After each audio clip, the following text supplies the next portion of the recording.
I took my wife's handbag to an old leather shop near the harbor just to fix a stuck zipper. But when I came back, the owner didn't hand it over. His face was pale. He locked the door and whispered, "Call the police now. And don't tell your wife." Then he opened a hidden compartment at the bottom of the bag. Inside were scattered photos and a paper listing every step to destroy me. When I read the final line, my legs nearly gave out. The woman sleeping beside me every night had already planned how to make me disappear. It means more than you know that you chose to stay. Tell me in the comments, what city or country are you joining from today? Let's see how far this story travels. Note, certain details in this story are fictional, shaped for storytelling and reflection. Names and settings are not drawn from any specific source, but what this story carries, I hope, is something that stays with you. The zipper had been fighting her for 3 days. I noticed it the way I notice most things, quietly, without making a fuss. Tuesday morning, Diane wrestled with her burgundy leather handbag at the kitchen counter, jaw-set fingers working the pull tab back and forth in short, frustrated jerks. Wednesday, same thing, except this time, she let out a sharp breath through her nose and shoved the bag onto the hallway shelf like it had personally offended her. "Let me take a look," I offered, setting down my coffee mug. She pulled it away before my hand got close. "It's fine, Harold. Leave it." "It's not fine. You've been fighting that thing for 3 days. I said leave it." Her voice carried that particular edge, not quite anger, not quite warning, somewhere in between. The tone that after 43 years I had learned to respect without fully understanding. So I left it. I sat back down at the kitchen table with my coffee and the morning paper, but I wasn't reading. I was watching her from the corner of my eye, the way I used to watch a faulty valve assembly on the line, cataloging the problem, turning it over in my mind. 35 years as a precision mechanical engineer had wired me a certain way. Small details had a habit of meaning something larger. A misaligned gear tooth. A hairline fracture you could only see if the light hit it right. A zipper that wouldn't cooperate. Diane set the bag on the hallway shelf, adjusted it so the handles draped just so, and walked into the bedroom without looking back. I sat with my coffee and thought about Thomas. He hadn't called in 3 months, not unusual for a man pushing 40 with his own life in Boston, but I missed him the way you miss something you can't quite name. I thought about Claire, who lived 20 minutes away, and still managed to feel like the one person in the world I could count on to answer the phone. And then I looked at that bag on the shelf and I thought, if I got the zipper fixed, Diane would come home to something that worked. A small thing. The kind of small thing that keeps a household running, keeps a person feeling looked after, keeps 43 years feeling like they mean something. I folded the newspaper. I looked at the bag. She'll be happy when she sees it, I thought. That's enough reason. She left for the grocery store at 9 o'clock, sharp the way she always did on Wednesday mornings. I heard the garage door grind open, heard her car back down the driveway, heard the automatics closed or pull the door back down. The house went quiet. I stood in the hallway for a moment, just listening to that quiet. The grandfather clock in the living room, the refrigerator cycling on in the kitchen, the sound of the neighborhood settling into its mid-morning routines. Then I took the bag off the shelf. I carried it to the kitchen table and examined the zipper properly for the first time. Sure enough, 2 teeth near the midpoint had bent inward, probably from being forced one too many times in the wrong direction. The slider itself was slightly torqued. A drop of sewing machine oil and a careful hand with a pair of needle-nose pliers would do it. But I didn't want to risk scratching the leather or getting oil on the lining. This bag was good leather. It deserved a professional. I wrapped it in a canvas tote bag from the hook by the back door. Before I picked up my car keys, I pulled out my phone and typed a message to Thomas. "Free this morning. Call when you get a chance, son." I set the phone face up on the counter and waited about 30 seconds. No reply. He was probably already buried in whatever had buried him for the last 3 months. I pocketed the phone, picked up the tote bag, and walked through to the garage. The Volvo was cool and smelled faintly of the pine air freshener Claire had clipped to the vent last Christmas. I backed out slowly, the way I have done every morning for the past 11 years, in this house, checking the mirror twice before pulling into Westbrook Drive. It was a 15-minute drive to the old port, easy parking on a Wednesday morning. I had been to Leary Leather maybe 40 times over the years. A new belt buckle here, a briefcase restitched there, a pair of dress shoes resold for a retirement dinner I had not particularly wanted to attend. Vince Leary knew my face the way neighborhood tradesmen know the faces of reliable customers. Not friendship exactly, something quieter and more durable than friendship. I drove with the heat on low and the radio off. I'll be back before she is, I thought. She'll never know it left the house. The bell above the door of Leary Leather gave its familiar two-note jangle as I pushed inside, and the smell hit me the way it always did. Rich, dark, faintly animal, the smell of things built to last.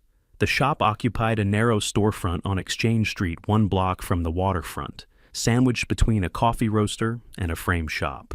Vincent Leary had run it for 26 years, without changing much about the layout or the signage, which I had always considered a mark in his favor. He was at the front counter when I came in, bent over a woman's boot with a stitching awl, and he looked up with the unhurried expression of a man who has never needed to perform enthusiasm for customers. "Harold," he set the awl down. "Morning, Vince. Haven't seen you since March, April." "April," I said. Resoled the brown cap toes. "Right." He nodded, wiping his hands on the leather apron he wore, tied low around his waist. "What have you got?" I set the canvas tote on the counter and drew out the burgundy bag. "Zippers binding, 2 teeth bent near center sliders, a little torqued. I don't want to force it and crack the leather around the pull." Vince took the bag with the practiced hands of a man who reads objects the way other men read faces. He turned it over, ran his thumb along the zipper track, pressed lightly at the corners. "Good piece," he said more to himself than to me.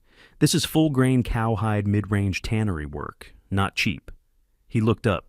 "Your wife's? Her birthday's in December. Thought I'd get it working properly before she noticed I'd taken it." The corner of his mouth moved. Not quite a smile, but close. "Sentimental." "Practical," I said. He turned the bag over one more time, examining the bottom, then set it on the counter. "I can have it done by 3. Oil the track, ease the teeth back, realign the slider. $40. "That's fine. Come back at 3. I'll call you if it's earlier." I buttoned my jacket, nodded once, and headed back toward the door. Behind me, I heard him carry the bag through to the back workroom, heard the sound of a stool scraping across a concrete floor, heard him settle in to work. The bell above the door jangled again as I stepped back out into the October cold. The harbor was visible at the end of the block, gray-green and flat under a low sky. A pair of seagulls argued over something near the waterline. I stood on the sidewalk for a moment, turned my collar up, and walked back to where I had parked the car. Done before 3, I thought. Home before she knows. My phone rang at 2:47 in the afternoon. I was in the living room with a cup of reheated coffee and the crossword I had abandoned that morning, half listening to the wind picking up outside. Diane was upstairs. I could hear her moving around the familiar creak of the floorboard near the closet, the sound of drawers opening and closing. I looked at the screen. Vince Leary. "Harold." His voice was different, flat in a way that had nothing to do with his usual economy of words. "I need you to come back to the shop." "Everything okay with the bag?" A pause. Short, but I felt it. "Just come. Come now. Don't bring your wife." I set the crossword down on the coffee table. I looked at the ceiling at the sound of Diane moving around above me, and I kept my voice completely even.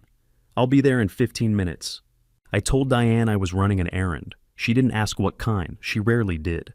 The bell above Leary Leather's door sounded different the second time, or maybe I was just listening to it differently. Vince was standing at the front counter when I came in, but he didn't greet me the way he had that morning. He just turned and walked toward the back workroom, and I followed him through the narrow corridor that smelled of leather conditioner and old wood, past the shelves of tools and spools of waxed thread, into the small room where he did his serious work. He had set everything on his workbench under the magnifying lamp. The burgundy bag was open, its lining turned back, the bottom panel removed and laid flat beside it, and on a clean square of brown paper arranged with a care that told me Vince had not known what else to do with them were 3 things I had not put there. 4 photographs printed on standard copy paper in full color. Diane. A man I did not recognize, mid-40s, dark jacket, the kind of unremarkable face that would disappear in any crowd. The Portland Harbor Hotel lobby in 2 of the shots. A hotel corridor in the other 2. The images were clear. There was no ambiguity about what they documented. A single sheet of paper folded in quarters, unfolded now, and smooth flat, typed in a clean small font. 12 numbered steps under the heading Transition Plan. I read the first 3 lines and felt something cold settle behind my sternum. Step 4. Establish pattern of cognitive concerns with family physician, minimum 60 days documentation. Step 9. Execute financial transfer authorization. At the bottom of the page underlined target completion, December 15th, 2025. And a small square of notepaper, handwritten 2 lines. Plan B stairs or meds, whichever comes first. I read everything twice. The room did not change. The lamp was still warm. The smell of leather was still in the air. Vince stood to my left with his arms crossed and his jaw tight, not watching me read, looking instead at the wall, giving me what privacy he could in an 8x10 room. I folded the notepaper back along its original crease. I set it down beside the photographs. I looked at the date on the transition plan. No date of creation, only the December 15th deadline, and I did the math without trying to. 9 weeks. Give or take. Harold! Vince's voice had dropped to something close to a murmur. You need to call the police. Right now, don't go home tonight. I looked at the checklist, then the photographs, then the 2-line note with its casual handwritten mention of stairs and medication. I thought about what a single phone call to the police would produce at this moment. Diane would say the photographs were old, taken out of context. She would say the checklist was nothing, a private journal entry, a worry list, the kind of thing any spouse writes when they're frightened about their partner's health. She would say the note was a misunderstanding, and she would say it calmly with the quiet confidence of a woman who had spent considerable time thinking about exactly this kind of scenario. I had 4 photographs and a piece of paper. I needed more than that. Not yet, I said. My voice came out steady, which surprised me slightly. Not yet, Vince. He looked at me then, really looked. You understand what that says? I understand exactly what it says. Then what are you waiting for? I picked up the folded notepaper, one more time, looked at the 2 lines, set it back down. Stairs or meds, whichever comes first, written in the same handwriting that had signed 43 years of birthday cards. I'm waiting, I said, until she doesn't have a single door left to walk out of. She was already asleep when I got home, or she was pretending to be. After 43 years, I still could not always tell the difference, and that thought, which once would have seemed merely philosophical, now carried a different kind of weight. I undressed in the dark, moved to my side of the bed, lay down on top of the covers for a moment before pulling them back and getting underneath. The mattress shifted slightly with my weight. Diane did not move. Her breathing was slow, and even the particular rhythm I had fallen asleep beside for decades. I looked at the ceiling. The streetlight outside pushed a thin line of amber through the gap in the curtains, running diagonally across the plaster like a fault line. I tracked it with my eyes, and I did not think about how I felt. I thought about what I knew. Item 1, there was a hidden compartment in her bag, constructed to be undetectable under normal handling. That compartment had existed long enough to accumulate 4 photographs and 2 written documents. This was not impulsive. This was planned. Item 2. The transition plan had 12 steps. 4 of them had already been completed based on what I could infer. Step 4, establishing a pattern of cognitive concerns with a family physician, was already underway, or I had no reason to assume otherwise. 60 days of documentation the plan specified. That meant it had started in October, at the latest possibly earlier. Item 3, Plan B stairs or meds, whichever comes first. 7 words, written in the same hand that had left me notes on the kitchen counter for 4 decades. Dinner in the fridge. Back by 8. Don't forget your appointment. The same hand. I did not let myself stay on that for long. Staying on it would not help me. I thought about Thomas asleep in Boston, who knew nothing. I thought about Claire 20 minutes away, who knew nothing. I thought about what a grieving widow looked like to the people around her. And I thought about how well Diane understood the people around her. And I thought about December 15th, 9 weeks. I could not afford to be angry. Anger was a luxury that required safety, and I was not safe. I was lying in my own bed, in my own house, with 62 days left on a deadline I was not supposed to know about, next to the person who had written it. The thing to do, the only thing to do, was think like an engineer. Identify the system. Map the components. Find every point of failure, then build a counter system that was stronger, more precise, and invisible until the moment it needed to be seen. I needed 3 things. Physical evidence, I had it. Financial proof, I did not have it yet. Medical proof that I was exactly as sharp as I had always been, that the cognitive concerns narrative was fiction, I did not have that yet either. All three had to exist simultaneously, and all three had to be irrefutable. Diane's breathing did not change. The amber line on the ceiling did not move. I closed my eyes, I thought. I listened to her breathe, and I started making a list. Vince unlocked the side door of Leary Leather at 7:10, still pulling on his work apron.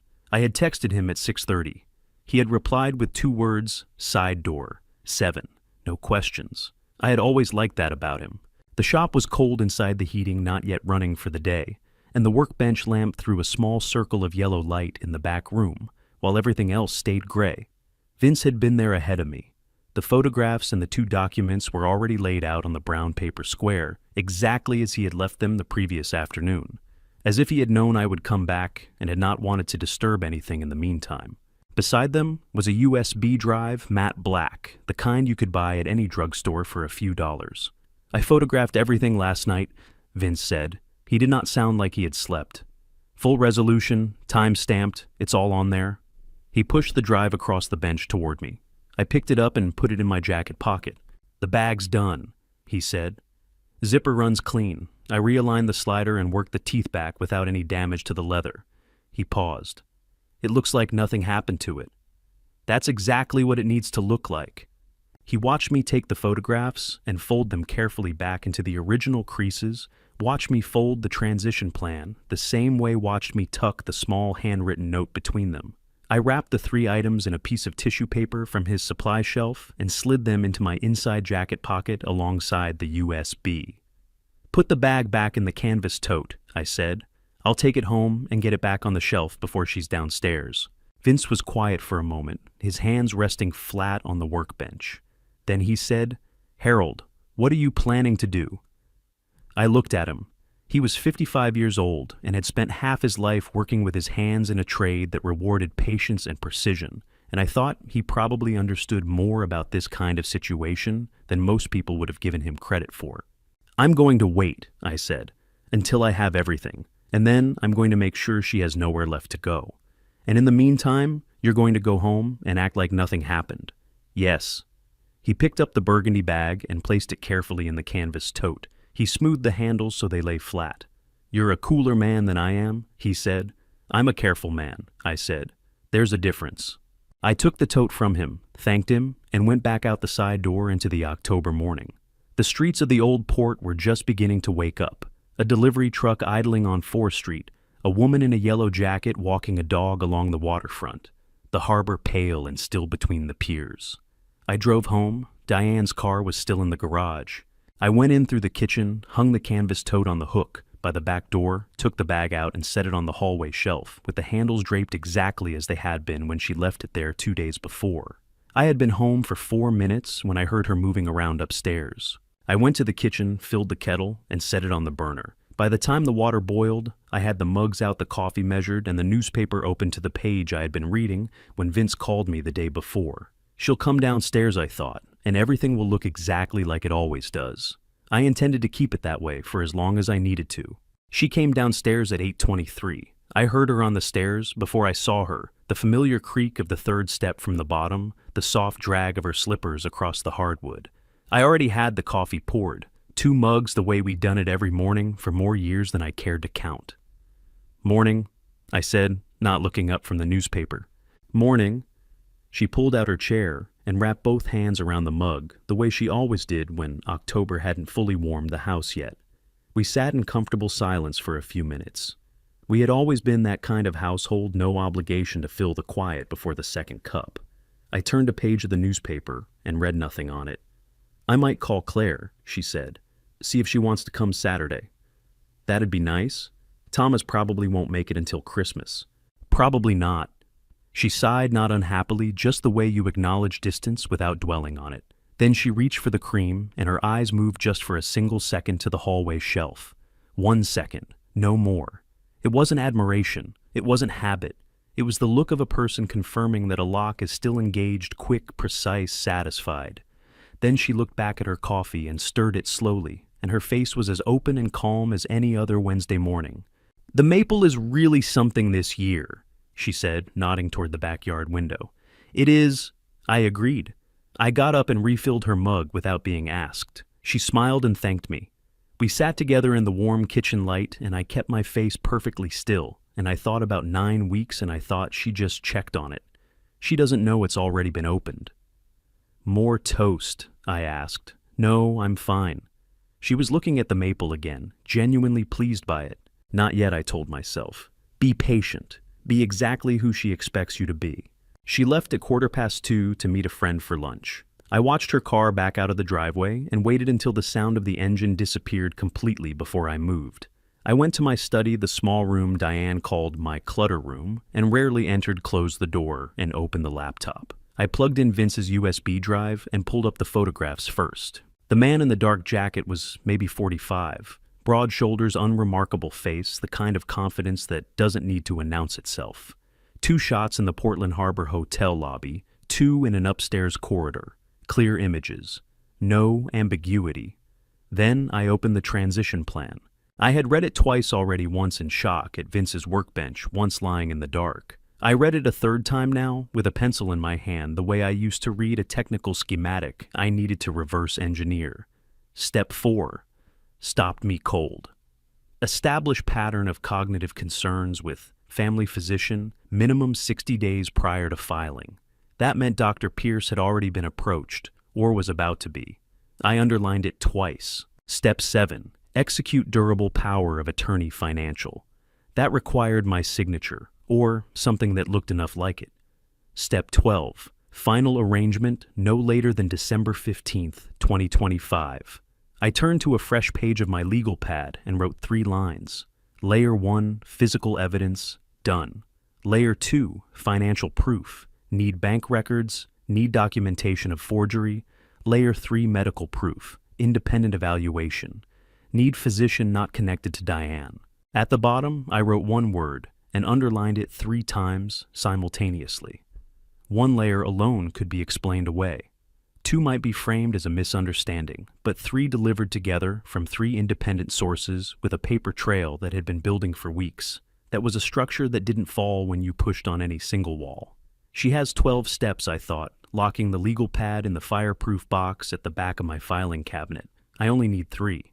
2 nights later, Diane went to bed early. She said she had a headache. She kissed me on the cheek the way she always did, and I listened to her footsteps on the stairs until the bedroom door closed. I sat with my book for another hour, then went up to retrieve a novel I had left on my nightstand. That's when I noticed the vanity drawer, not fully closed, a 1/4 inch of navy blue showing at the corner. I stood very still. Diane's breathing from the bed was slow and even. I lifted the folder out and took it to the bathroom, closed the door, turned the tap on low, and opened it under the vanity light. Petition for appointment of guardian, State of Maine, probate court. In Maine, a guardianship petition asks a judge to declare someone legally incapacitated, unable to make their own decisions about health, finances, or property. Once a court grants it, that person loses the legal right to refuse medical treatment, manage their own money, or sign any document on their own behalf. The respondent listed on this form was Harold James Bennett. The form was 80% complete. Diane had filled in my date of birth, our address, the children's names. The section describing my alleged incapacity cited progressive memory impairment, impaired judgment, and inability to manage financial affairs. 3 careful paragraphs written by someone who had thought hard about what a judge would find credible. 2 lines remained blank. 1 required a physician's signature. 1 required a filing date. Clipped inside the cover was a business card, Martin Klein, Esquire. On the back, in Diane's handwriting, ready when you are. I stood at that counter for a long time, with the water running softly beside me. She didn't need me dead, not yet. She needed me declared legally incapable first. Every door locked from the outside, every signature invalidated every objection I might raise, rendered meaningless by a court order. After that, Plan B stairs or meds, whichever comes first, required no staging at all. I put the folder back exactly as I'd found it, 1/4 inch gap at the corner, exactly right. I went downstairs and sat in the living room, with the book open on my lap, and didn't read a single word. Tomorrow, I thought, 6 in the morning, from the car, 3 blocks away. Evelyn Hart is going to answer that phone.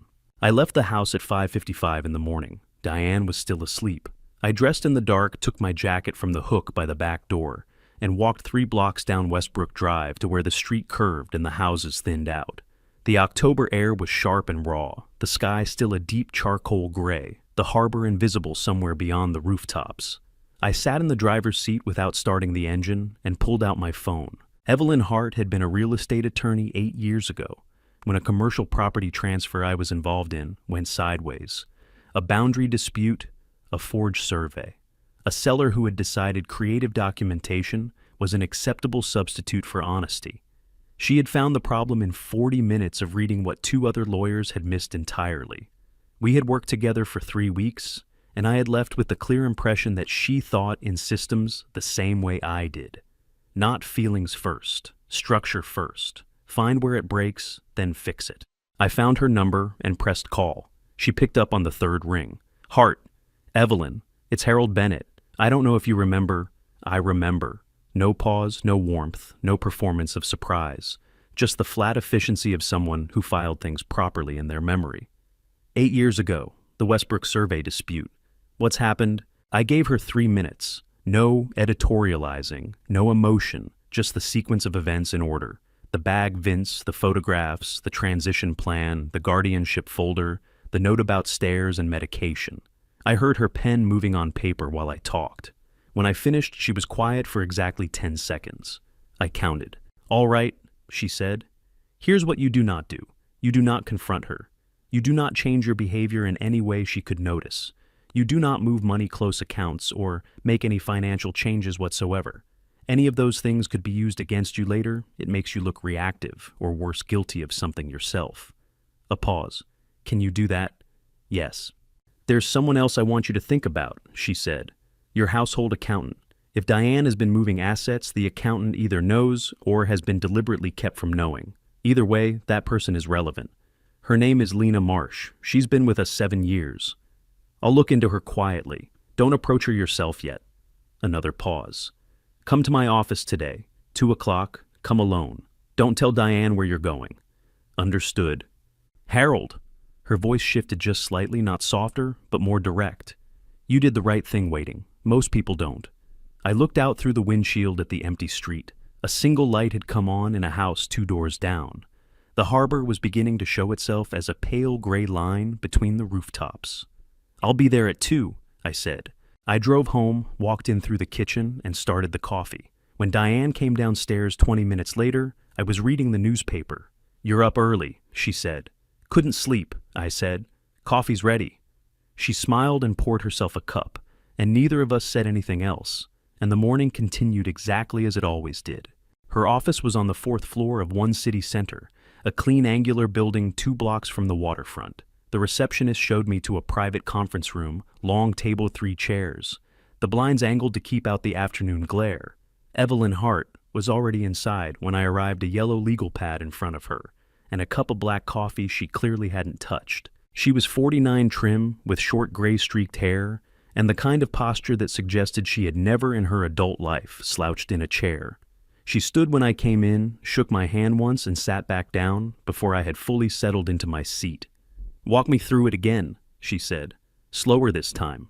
I laid everything out, the photographs, the checklist, the guardianship petition, the Plan B note. I had brought the USB drive. She plugged it into her laptop, without being asked, studied the images in silence, read the transition plan twice, and wrote steadily on the legal pad throughout. When I finished, she set her pen down and said, 3 layers. That's what we need. That's what I figured. Physical evidence, you have it. Financial proof, we need bank records, and we need to establish the forgery on the power of attorney before she tries to use it.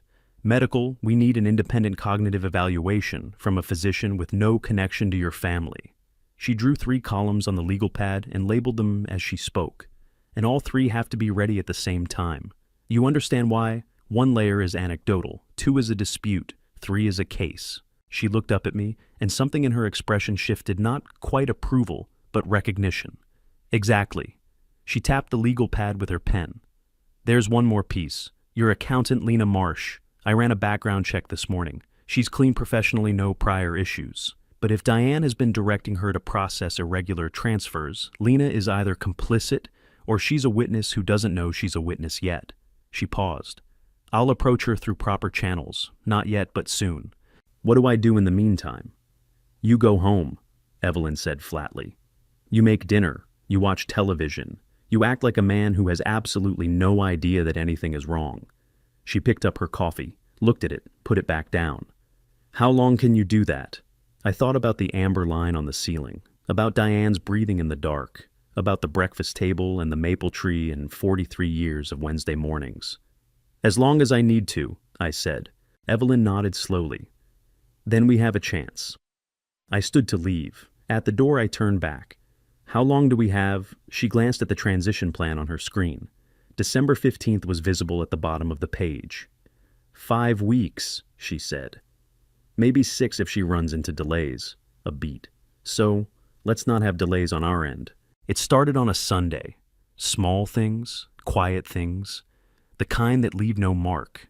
We were at the breakfast table when Diane set her mug down and said with a look of gentle concern that was almost perfectly constructed, "Did you remember where you put the car keys last night? You were looking for them for a while." I had not been looking for them. I knew exactly where the keys were on the hook by the back door where they had lived for 11 years. I had put them there myself at 7:15 the previous evening. Found them fine, I said, turning a page of the newspaper. Oh, good. She stirred her coffee. I just worry sometimes. You've seemed a little scattered lately. I said nothing. I kept my eyes on the page. 2 days later, over dinner. I already told you about Sharon's appointment, Harold, last Tuesday. Don't you remember? She had not told me. I was certain of it.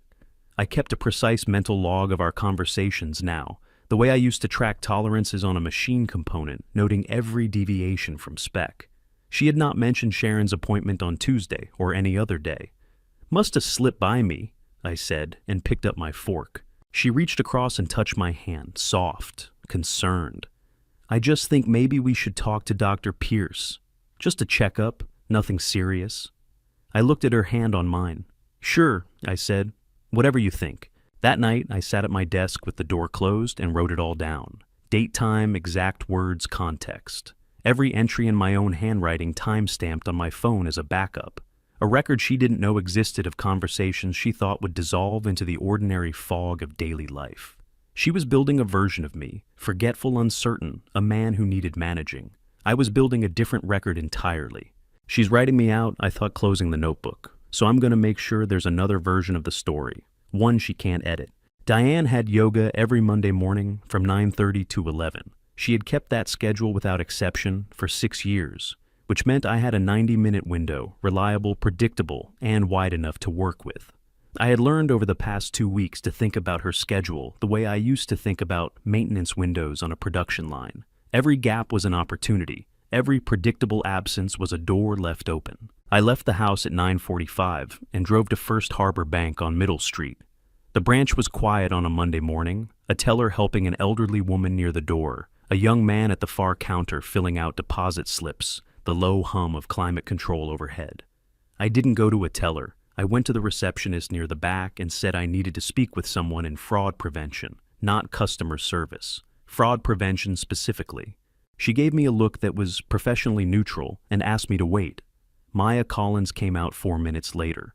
She was 41, with close-cropped natural hair, and the kind of composed, unhurried manner that suggested she had heard most things before and found very few of them surprising.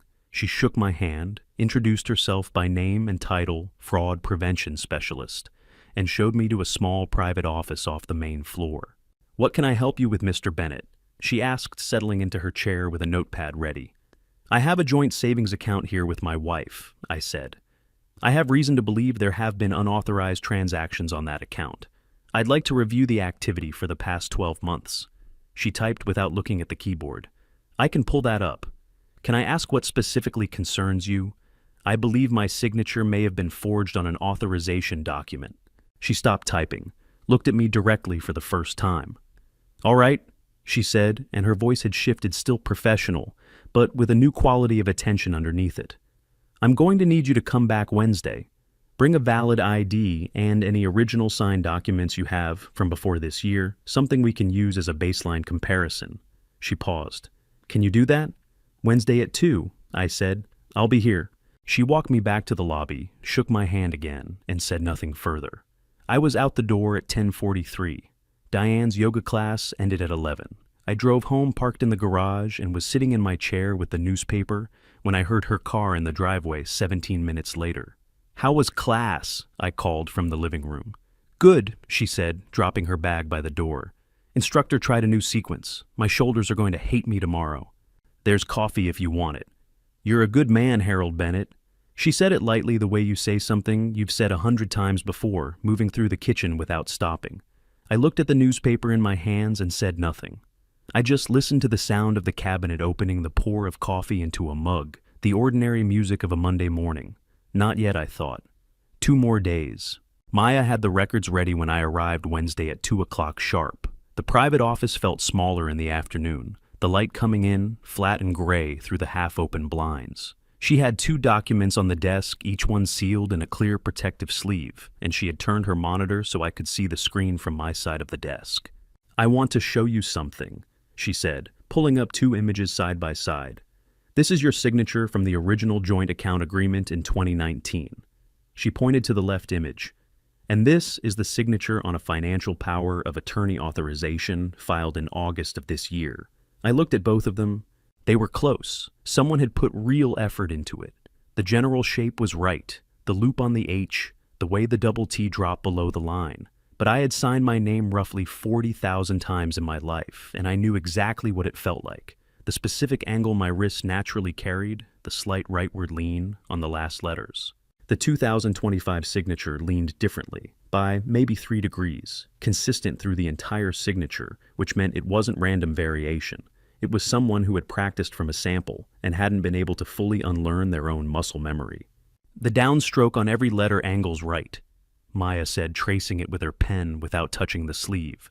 "Consistent deviation throughout, that's characteristic of someone copying from a model rather than signing naturally." She looked up at me. "Mr. Bennett, in my professional opinion, this signature was not written by the same person." The words landed in the room like stones dropped into still water. "How much has moved?" I asked. My voice was steady. I was proud of that. Maya pulled up a transaction summary on her screen and turned it toward me. 4 transfers over 4 months, June through September of this year, each one under $90,000. I looked at the total.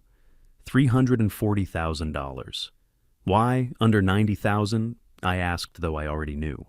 "Federal law requires banks to report cash transactions over $10,000 automatically," she said carefully. "Structuring transactions to stay under reporting thresholds is itself a federal offense regardless of where the money came from." "Where did it go?" "A third-party account. We're still identifying it." She held my gaze. "Mr. Bennett, I need you to come back Friday. There are additional steps we need to take, and I want our compliance officer present." A brief pause. "I'm sorry. I know this isn't easy to hear." I looked at the number on the screen one more time. $340,000. Gone since June while I was living my ordinary life, reading my newspaper, refilling her coffee cup every morning. "Friday Sambanitaros, I'll be here." I called Evelyn from the parking garage before I started the car. She picked up on the second ring. I read her the numbers from memory. 340,004 transfers June through September, each one structured under the reporting threshold. I heard her pen moving before I finished the second sentence. "That structuring is a federal offense," she said the moment I stopped talking. "Bank Secrecy Act. Even if the underlying money was legitimately hers, deliberately breaking up transfers to avoid automatic reporting is a crime in itself." A pause. "This is good, Harold. This is layer 2 taking shape." "There's more," I said. The signature on the power of attorney authorization, Maya Collins, confirmed it's a forgery. Consistent deviation, practiced copy, not my natural hand. Evelyn was quiet for 3 full seconds. When she spoke again, her voice had a new quality. Not excitement exactly, but the focused energy of someone watching a structure come together the way it was designed to. "Forgery on a power of attorney document is a Class C felony in Maine," she said. "That's up to 5 years. Combined with the structuring charges, we're no longer talking about a civil dispute." Another pause. "I'm calling Maya Collins this afternoon. We need a soft freeze on that account, not a full block, not yet. We want Diane to be able to attempt another transaction. We need to catch her in motion." "What does a soft freeze do exactly?" Any transaction over $5,000 gets flagged and held for 48 hours before it clears. Maya notifies us before the money moves. Her voice was flat and precise. Diane won't see any change from her end. She'll think everything is normal, but the next time she tries to move money, we'll know about it before it leaves. I sat in the parking garage and looked at the concrete wall in front of me, the low buzz of the overhead fluorescent light, the smell of cold exhaust and motor oil. "She's going to try again," I said. "Yes," Evelyn said. "She is, and when she does—" She left the sentence open deliberate. "We'll be ready," I said. "Get home," Evelyn said. "Act normal. I'll handle the bank." I started the car, pulled out of the garage onto Middle Street into the flat gray light of a Wednesday afternoon in October, and I drove home the long way down Commercial Street along the waterfront, past the piers, past the harbor, where the boats rocked quietly on the incoming tide. 340,000, I thought, watching the water through the windshield, since June. While I was reading the newspaper and refilling her coffee cup, I turned onto Westbrook Drive and pulled into the garage and sat there for a moment with the engine off. Layer 2, I thought. Done. Vince called me on a Wednesday afternoon in early November, just as the last light was leaving the sky. "I found something," he said. No preamble, no greeting. Just those 3 words in that flat, careful voice I had come to associate with news I didn't want but needed. "Can you come by tomorrow, after hours?" I came the next evening through the side door, the way I always did now. The shop was closed and quiet, the workbench lamp burning its small yellow circle in the back room. Vince was standing at the shelves along the far wall, floor-to-ceiling wooden shelves, lined with ledger books, each one a different shade of brown and tan, each one dated on the spine in his neat handwriting. 26 years of work, cataloged and kept. He pulled one from the middle shelf without hesitating, opened it to a page marked with a strip of blue painter's tape. April 14th, he said, and handed it to me. The entry was in his handwriting, methodical and precise. Burgundy cowhide, handbag medium size. Customer request, re-bottom replace. Lining add, concealed interior compartment per hand-drawn specification. Below that, a description of dimensions and placement. And at the bottom, cash payment. Customer declined to leave name. Female approximately mid-60s. Short silver hair, navy jacket, gold band, ring right hand, 4th finger. I read it twice. April 14th, 6 months before I ever touched that bag. 6 months before the zipper gave me a reason to walk through Vince's front door. "She came in with a sketch," Vince said. He was watching me read, arms crossed, jaw tight. Hand-drawn, precise measurements. She knew exactly what she wanted and exactly where she wanted it. He paused. I thought it was unusual at the time. Women ask for extra pockets. They don't usually come in with architectural drawings. I looked up from the ledger. "You remember her. I remember anyone who pays cash and doesn't give a name." He held my gaze. I remember her specifically because she looked at the finished work for about 30 seconds without touching it, nodded once and left, like she was inspecting a piece of equipment. The room was very quiet. Outside, the wind had picked up off the harbor, rattling the sign above the front door. April 14th. I had spent that Saturday afternoon fixing the back fence, the one that had come loose over winter. I remembered it clearly, the particular bite of the spring air, the satisfaction of a straightforward physical task, the smell of treated lumber. I had come inside at 5, washed my hands at the kitchen sink, and Diane had been sitting at the table reading a magazine. She had looked up and smiled at me. While I was fixing the fence, she was commissioning a hidden compartment for a plan she had already written out in 12 numbered steps. "I need this ledger," I said. "I made a copy this morning." He reached behind the workbench and produced a sealed envelope. "Original stays with me. Evelyn Hart called yesterday. She said it would work better that way." He handed it to me. "Evidence chain." I took the envelope, looked at it for a moment. "Vince," I said, "I don't know how to—" "Don't," he said simply. He turned back to the shelves and slid the ledger into its place with a quiet final sound. "Just make sure it counts." Evelyn had made the call 2 days earlier. Jordan Reyes, the pharmacist at Eastside Pharmacy on Congress Street, had agreed to speak with me voluntarily before the store opened 7:30 in the morning through the back entrance on the side alley before the day shift came in. Evelyn had been careful about the approach. No subpoena, no official pressure, just a quiet request from a lawyer with a legitimate fraud case and a client whose life might depend on what the pharmacy's records showed. Jordan was 38 with careful eyes and the measured movements of someone who spent their days dealing in precise quantities. He met me at the back door himself, shook my hand, and led me through the stockroom to a small office barely large enough for 2 chairs and a desk. "I pulled the records last night," he said, settling in behind the desk and opening a folder. "Your wife Diane Bennett purchased digoxin on 3 separate occasions: August 28th, September 19th, and October 14th. He looked up. "You are not prescribed digoxin, Mr. Bennett. Your prescription history here shows metoprolol for blood pressure management. That's all." I kept my face still. "What is digoxin prescribed for?" "Heart conditions, atrial fibrillation, heart failure. It regulates heart rhythm." He paused, and I could see him choosing his next words with the precision of a man who understood exactly what he was saying. "At therapeutic doses in the right patient, it's an effective medication. At elevated doses in a patient who is not prescribed, particularly a patient already taking metoprolol, the interaction can cause severe bradycardia, meaning the heart slows down. Too much. In a man your age with a history of blood pressure medication, it could present as a cardiac event. Natural causes." He held my gaze without flinching. "Mr. Bennett, I have to ask, did you ever take any medication that you didn't recognize or weren't told about?" Something cold moved through my chest. "Not knowingly," I said carefully.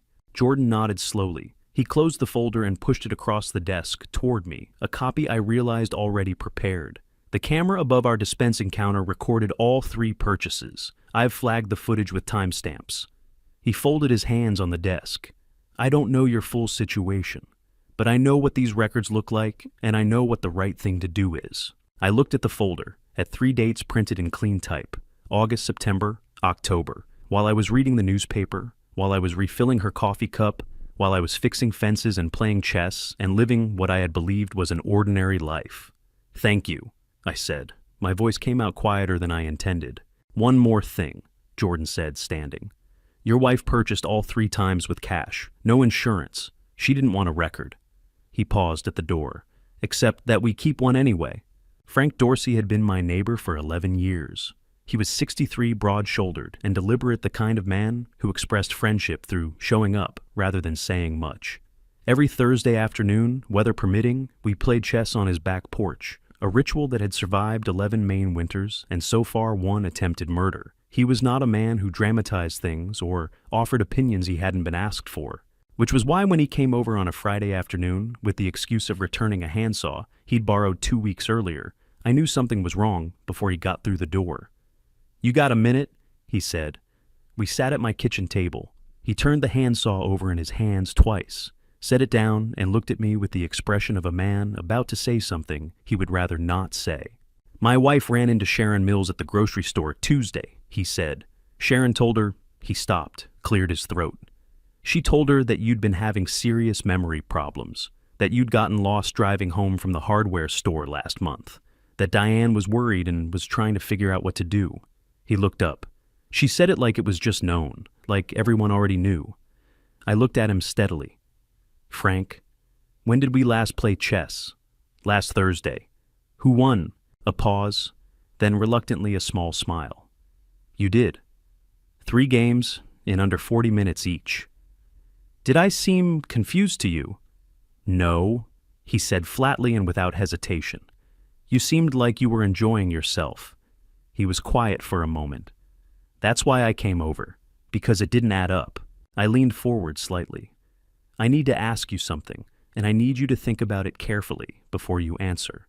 I need you to think back over the last month, every time we've talked, every time you've seen me come and go, every game we've played. I need you to write it down. Dates, times, what you observed, as specific as you can be." Frank studied me for a long moment, the way a careful man studies something he doesn't fully understand, but is deciding whether to trust. "That this is serious," he said. It wasn't a question. "Yes," I said. "It is." He picked up the handsaw from the table and stood. "I'll have something for you by Sunday," he said. Then, at the door, "Harold, whatever's going on, you're not confused. I'd stake my own memory on it." He left without waiting for an answer. I stood at the kitchen window and watched him cross the yard, His footsteps deliberate on the frost-hardened grass, and I thought, she's not just writing me out of my own life. She's recruiting the neighborhood to hold the pen. Evelyn had asked me to go back further. After the bank confirmed the 4 transfers from June through September, she wanted me to pull every transaction record I could access going back 3 years. Look for patterns, she had said. Unusual deposits, irregular timing, anything that doesn't fit the ordinary rhythm of household spending.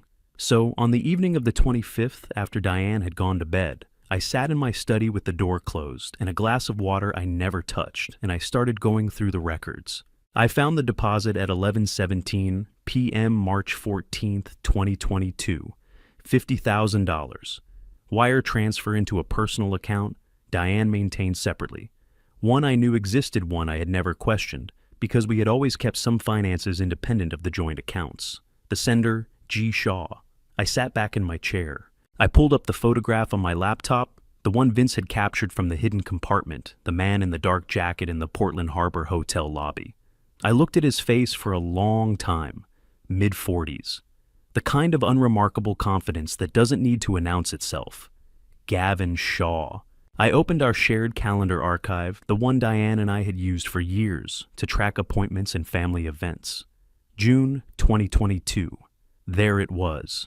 Meeting with Martin Klein, re-estate planning. A week later, Dr. Pierce annual checkup, both. And then, in Diane's handwriting in the physical planner, I found in the desk drawer, discuss joint. Will medical POA. With Harold, approach carefully. March 2022. $50,000 from Gavin Shaw. June 2022.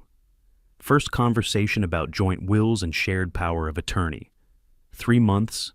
The distance between a payment and a plan. I looked at the physical planner in my hand. Diane's handwriting looping in familiar, the same hand that had written grocery lists and birthday reminders and notes left on the kitchen counter for 4 decades. Approach carefully. Something broke open in my chest, just for a moment, just briefly in the privacy of that small room with the door closed and the rest of the house sleeping around me. Because the thing was, I remembered June 2022. I remembered it clearly. We had sat on the back porch on a Sunday evening, the air warm and smelling of cut grass, and Diane had said very gently that she had been thinking about getting their affairs properly in order, that it was just practical at their age, that she wanted to make sure they were taking care of each other. I had thought it was love. I had squeezed her hand and said that sounded like a good idea. I sat with that for a long time. The room was very quiet. The clock on the desk moved through 11:30 and toward midnight. Then I put the planner down. I put the photograph down. I picked up my pen and wrote the date and the amount and the name at the top of a fresh page of the legal pad, and I drew a line connecting it to June, and I kept working. Feel it later, I told myself. Right now, write it down. Dr. Samuel Pierce had been our family physician for 15 years. He was 60, soft-spoken, the kind of doctor who remembered your children's names and asked about them at every appointment. A good man, I had always thought, a careful one. Which was why when he arrived at our house on the afternoon of November 26th at Diane's invitation, a house call, something he rarely did, I watched him set his bag down in our living room and felt something close to grief. Because he was here to help her build the file. "Harold, it's good to see you," he said, settling into the armchair across from the sofa where I sat. His folder was open on his knee. Diane sat beside him, not quite next to him, close enough to prompt. "You too, Sam," I said. He asked his first question with the careful casualness of a man who had rehearsed it. "How have you been feeling lately? Any trouble with concentration, keeping track of things?" "No more than usual for someone who reads 3 books at once," I said. He smiled, made a note. "Any moments of confusion, difficulty remembering recent events? What specifically would qualify as a recent event?" He paused, just slightly. "Well, for example, do you remember what you had for dinner 2 nights ago?" "Grilled salmon, roasted potatoes, a glass of Pinot Gris. Diane made the salmon. I did the potatoes. We watched the news at 7 and went to bed around 10. I held his gaze. "Would you like last Tuesday as well?" Diane shifted in her seat. "Harold, he's just asking standard questions." "I understand that," I said pleasantly. "I'm curious which standard. Are you using the MMSE or the MOCA? Because the question sets are quite different, and the interpretation changes depending on which baseline you're working from. Dr. Pierce looked up from his folder. For the first time since he had arrived, he looked at me. Really looked not at his notes, not at Diane, but directly at me, and I saw something move behind his eyes. Not surprise exactly. More like a man who has just realized the ground under his feet is different from what he was told it would be. The MOCA is more comprehensive for, he began. For detecting mild cognitive impairment? Yes, I said. I've read the literature. If you'd like to administer it properly, I'm happy to do that. I'd actually prefer it. Diane's voice cut in smooth and warm. He's been like this lately, very focused on being right, very defensive. That's actually one of the things I've been concerned about. Dr. Pierce wrote something in his folder, but his pen moved slowly, and he did not look at Diane when she said it. The rest of the visit lasted 20 minutes. He asked a few more questions. I answered all of them accurately and completely, and once asked him to clarify his methodology, which he did, and which led to another long pause. When he stood to leave, he shook my hand. His grip was firm. He held it a half-second longer than a routine farewell required. At the door, he turned back and looked at me one more time. Not at Diane, at me. I couldn't read the expression on his face, but I didn't forget it. Diane's caregiver journal was 60 pages long and bound in pale blue. I found it on the evening of December, first in the middle drawer of her vanity, the same drawer where the guardianship folder had been. Diane was downstairs cooking, and I had gone up to retrieve a book from the nightstand.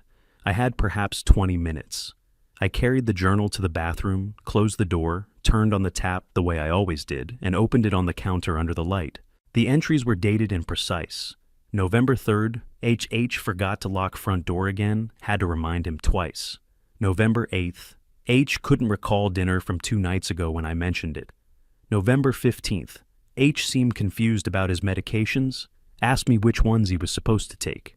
I read each one carefully. Then I took out my phone and opened my own notes, the log I had been keeping since October, every entry time stamped automatically by the app. November 3rd, I had been at Frank Dorsey's house from 1:45 until 7:10 in the evening. I had locked the front door at 1:38. I had a photograph, a selfie Frank and I had taken on his porch at 2:03 p.m. with a visible timestamp, November 8th.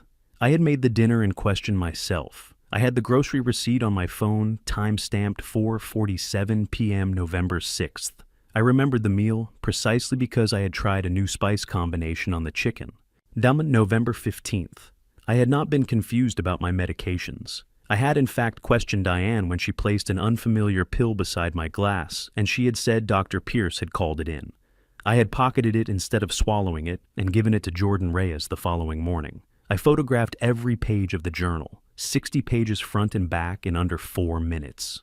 I put it back in the drawer, walked out of the bathroom, and went to the nightstand for my book. From downstairs, Diane's voice floated up, warm and unhurried. "Dinner in about 20 minutes, honey." "Sounds good," I called back.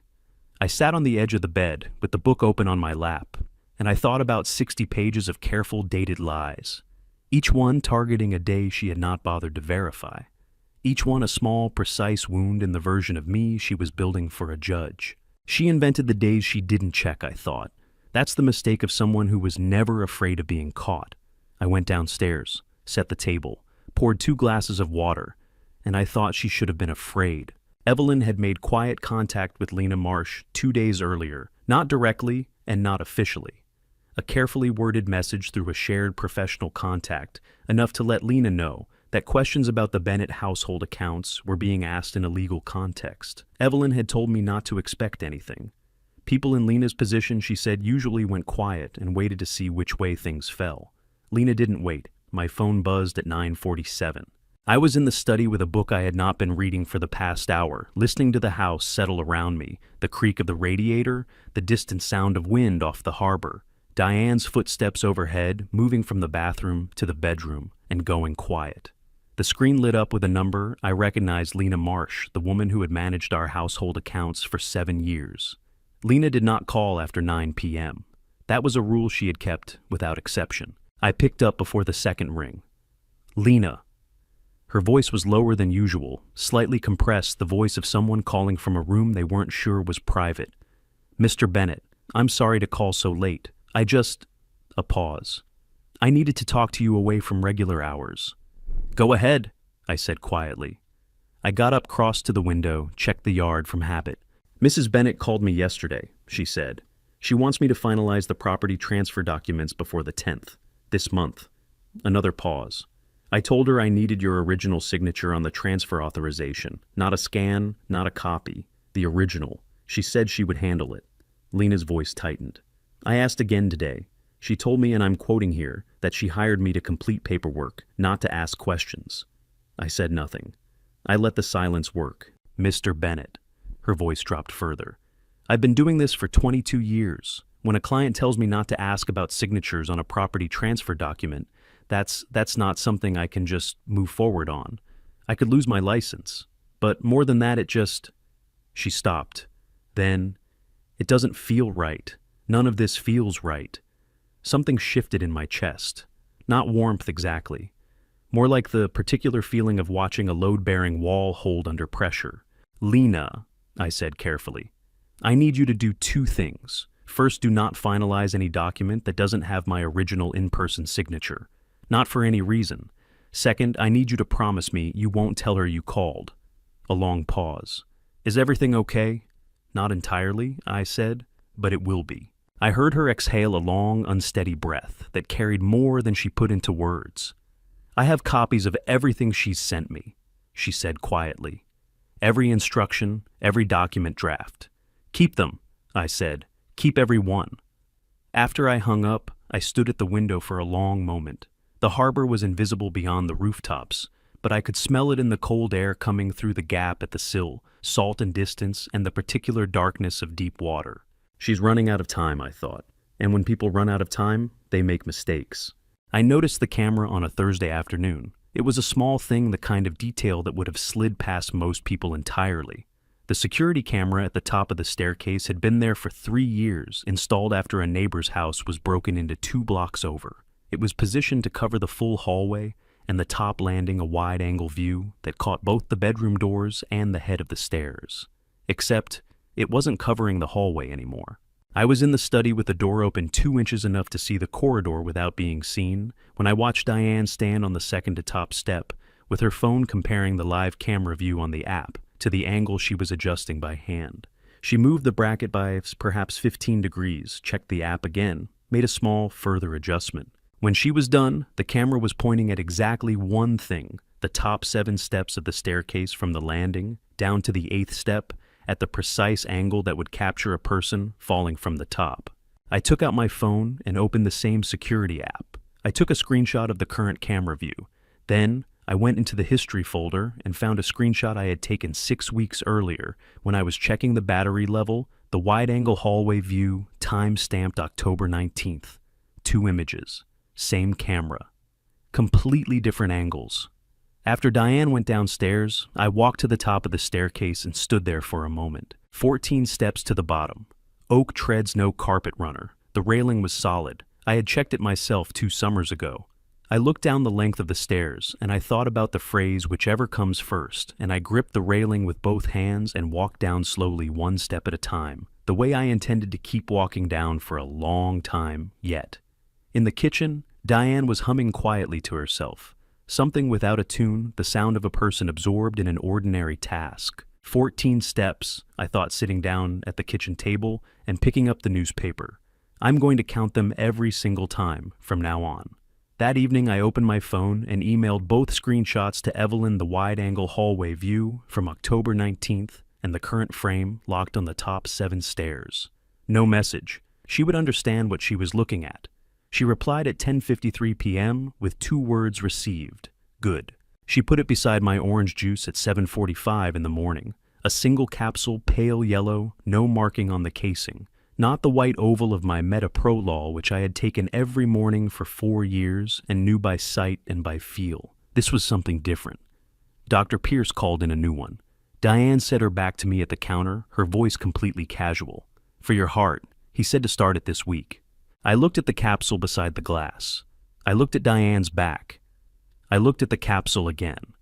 In the United States, when a doctor prescribes a new medication, the prescription goes directly to the pharmacy. The The pharmacy dispenses it in a labeled bottle with dosage instructions, the prescribing physician's name, and the patient's name printed on the label. A doctor does not call a patient's wife and ask her to hand-deliver a single unmarked capsule at breakfast. I picked it up, held it for a moment. "Did the pharmacy deliver it?" I asked. "I picked it up yesterday." She turned from the counter with her own coffee, smiling the way you smile at someone who asks unnecessary questions. "Pierce said to take it with food."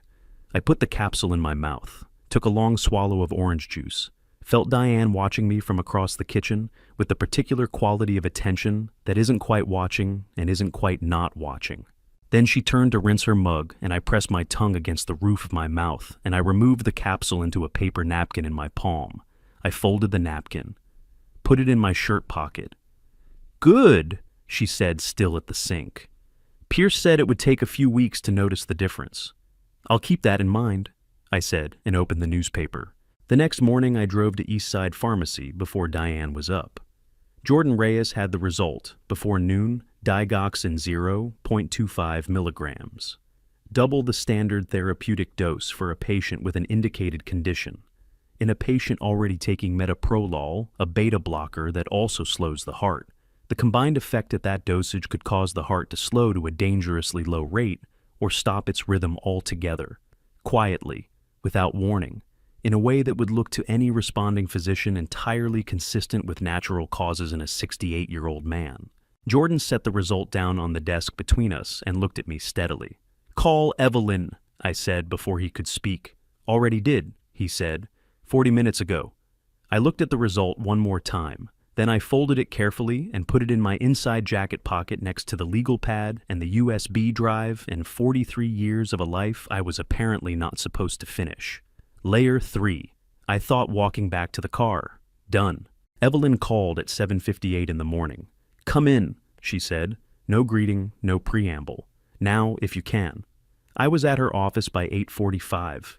She was standing at the window when I came in, which was unusual. Evelyn Hart was a woman who sat at tables and worked from them, not a person who stood at windows.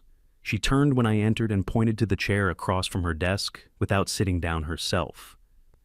"Dr. Pierce called me last night," she said. I went very still. "He found my number through the Bar Association directory." She finally sat, picked up her pen, set it down again, the closest thing to restlessness I had ever seen from her.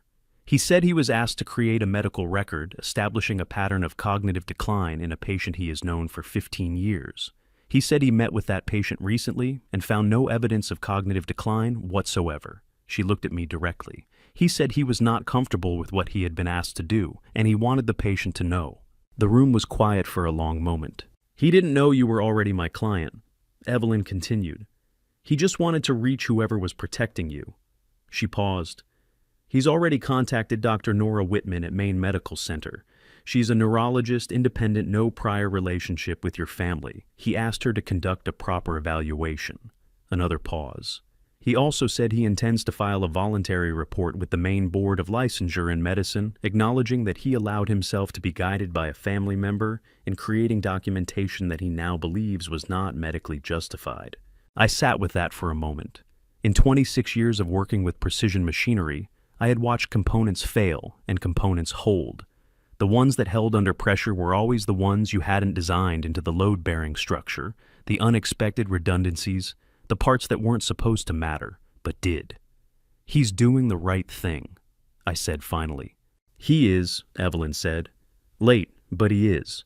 She opened the folder on her desk. "He's also providing a written statement that Diane Bennett initiated contact with him in September, and specifically requested documentation of memory concerns. That's conspiracy to commit fraud on the court." She looked up. "Harold, this changes the shape of everything." I thought about the look on Dr. Pierce's face at my front door 3 weeks ago, the held handshake, the glance back that I couldn't read.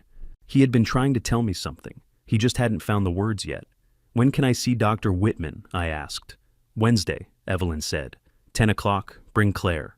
Dr. Nora Whitman's office was on the 3rd floor of Maine Medical Center, with windows that faced east and let in the flat winter light without apology. She was 52, with reading glasses pushed up into gray-streaked hair, and the particular stillness of someone who had spent decades listening carefully. She shook my hand, then Claire's, and showed us both to chairs before sitting across from us with a clean legal pad and no folder from anyone else's office. "I want to be clear about something before we begin," she said. "I have not reviewed any prior documentation about Mr. Bennett. I asked Dr. Pierce specifically not to send me anything. I want a clean baseline." She looked at me steadily. "Is that acceptable to you?" "More than acceptable," I said. The assessment took 90 minutes. She administered the MOCA first 30 points covering short-term memory, visuospatial ability, executive function, attention language, and orientation, then a modified version of the MMSE, then 40 minutes of clinical interview, during which she asked about my engineering career, my daily routines, my reading habits, and my opinion on a recent article about infrastructure decay in New England cities, which I had in fact read, and which led to a 15-minute conversation that she periodically interrupted with a quiet note on her legal pad. Claire sat in the corner chair without speaking. She watched her father answer every question with the focused, unhurried precision of a man who had spent 35 years reading technical schematics and trusted his own mind completely. Halfway through the clinical interview, I noticed her quietly fold her hands in her lap, the way a person does when something they were bracing for doesn't happen. When Dr. Whitman finished, she set her pen down and looked at me directly. "Mr. Bennett," she said, "your cognitive function is fully intact. Short-term and long-term memory are within normal range for a healthy 68-year-old. Executive function is notably strong. There is no evidence of any cognitive decline that would warrant further evaluation, let alone legal intervention." She picked up her pen again and signed the bottom of the 4th page of her report. "I'll have the full written assessment to your attorney by end of day." The room was very quiet. "Thank you," I said. She handed me a copy across the desk. 4 pages signed, dated the Maine Medical Center letterhead across the top. "Mr. Bennett," she said, as Claire and I stood to leave. Her voice had shifted slightly, still professional, but with something else underneath. Something that sounded like carefully restrained anger on my behalf. "No one should have to come here to prove they're themselves." I held the door open for Claire. "No," I agreed. "They shouldn't." Claire didn't speak until we were in the car. I pulled out of the Maine Medical Center parking lot and drove south without saying where I was going.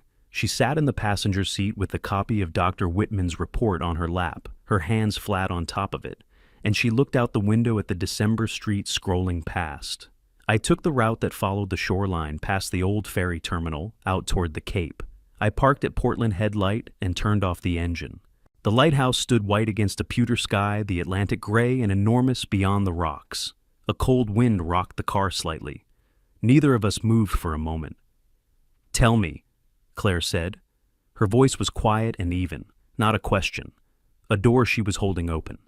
So, I told her, not everything I gave her: the architecture, not every brick, the bag, the hidden compartment, the transition plan and its 12 numbered steps, the forged signatures and the $340,000, the caregiver journal with its invented entries, the yellow pill she had placed beside my orange juice, the camera on the staircase repositioned to capture 14 steps at the perfect angle.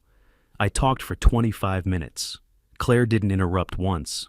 When I stopped, she was quiet for a long time, looking out at the water.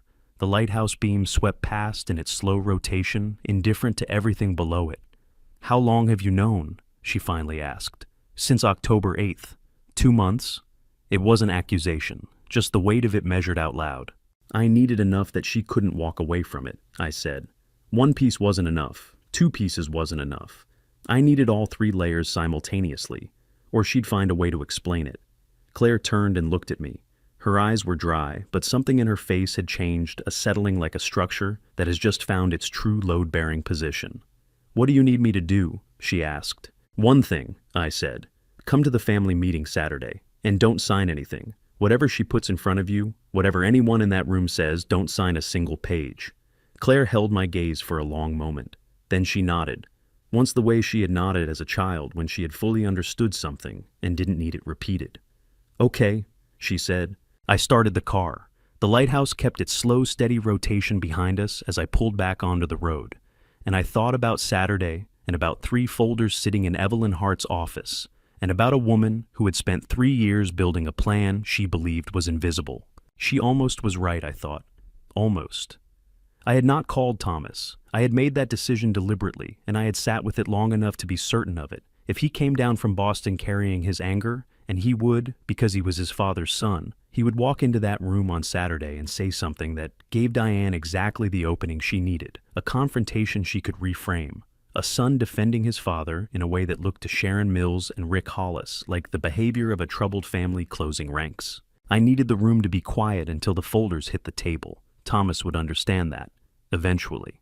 This was 10 days earlier, Wednesday the 3rd of December, before the yellow pill, before Dr. Whitman, before Claire stood at the edge of the Atlantic and said, okay, with the full weight of what that word meant. Evelyn had called it our third meeting. I thought of it as the moment the plan stopped being a defense and became something else entirely. Her conference room had 3 folders on the table when I arrived, one red one, green, one yellow, arranged in a row with the precision of someone who had been thinking about this for a long time. Sit down, she said. I want to show you something. She opened the red folder first. Physical evidence, the photographs from the hidden compartment, the transition plan, the Plan B note, Vince Leary's ledger entry from April 14th establishing premeditation, the camera photographs before and after. She closed it and moved to the green. Financial. Maya Collins' report on the forged signature, the 4 structured transfers totaling $340,000. Lena Marsh's copies of every document Diane sent her, including the transfer authorization she refused to process without your original signature. She closed the green folder and opened the yellow. Medical. Jordan's pharmaceutical records and the camera footage from all 3 digoxin purchases. The test result from the capsule you didn't swallow, Dr. Pierce's voluntary statement, and she tapped the yellow folder. We're waiting on Dr. Whitman's independent evaluation. I looked at the 3 folders. And the sequence matters, Evelyn said, sitting down across from me. Red goes down first. It raises the question, is there an intent to harm? Green goes second. It proves the harm has already been occurring. Money is gone. Signatures have been forged. Yellow goes last. She paused. Because yellow removes every remaining defense she has. She cannot say you're confused. She cannot say you misunderstood. She cannot say the financial activity was authorized. She looked at me steadily. But the folders don't matter if she doesn't incriminate herself. We need her to say something that only the architect of this plan would know. She will, I said. When she's cornered, she explains. She's always explained. It's what she does when she believes she's the smartest person in the room. Evelyn held my gaze for a long moment. Are you certain? I thought about 43 years of Wednesday mornings and back porch conversations and a woman who had never once in my memory allowed a misunderstanding to stand uncorrected. I know her, I said. That's the one thing in all of this I'm certain of. Evelyn picked up her pen. Then we wait for her to call the meeting. She will, it's step 11 on her checklist. She wrote something on her legal pad.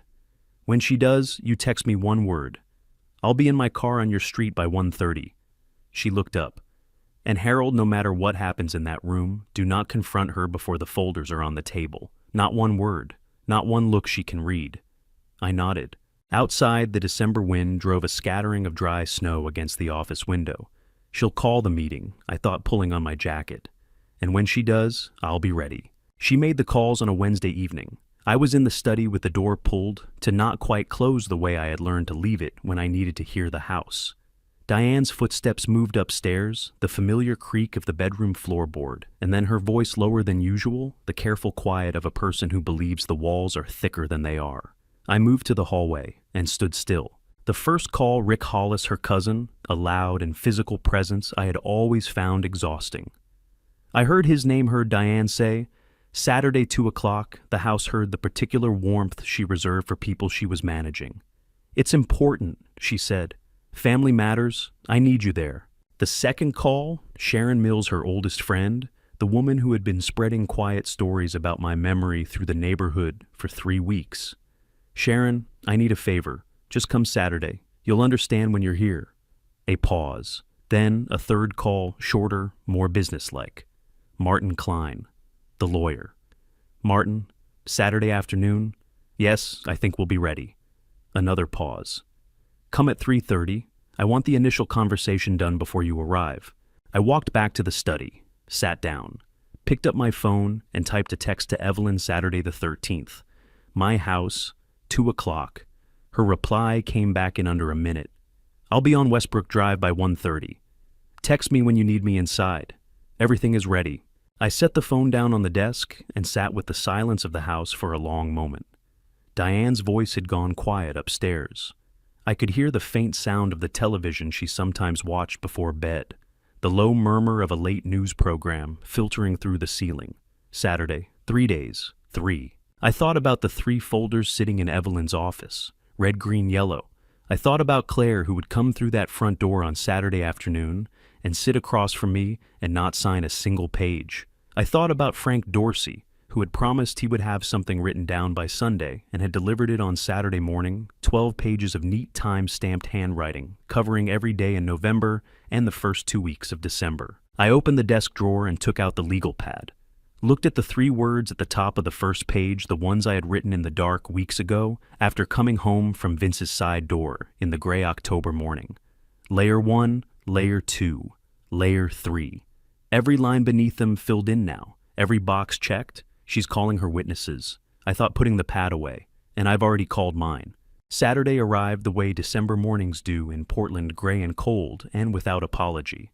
I was downstairs by 6:45. The kitchen was dark except for the light above the stove, and I stood at the counter for a moment in the quiet, listening to the particular stillness of a house that doesn't yet know what the day holds. Then I filled the kettle and set it on the burner and texted Evelyn at 7, even today. Her reply was immediate, as if she hadn't slept either. "Ready? I'll be on Westbrook Drive by 1:30. Text when you need me inside." I was reading the paper at the kitchen table when Diane came downstairs at 8:15. She was already dressed not in her usual weekend clothes, but in the gray wool dress she wore to things that mattered. Her hair was done. She was carrying the navy blue folder under her arm. "You're up early," I said. "Lots to do before this afternoon." She set the folder on the counter and moved to the coffee, her back to me, her movements brisk and purposeful. The folder had Martin Klein's business card clipped to the front. I could see the corner of it from where I sat.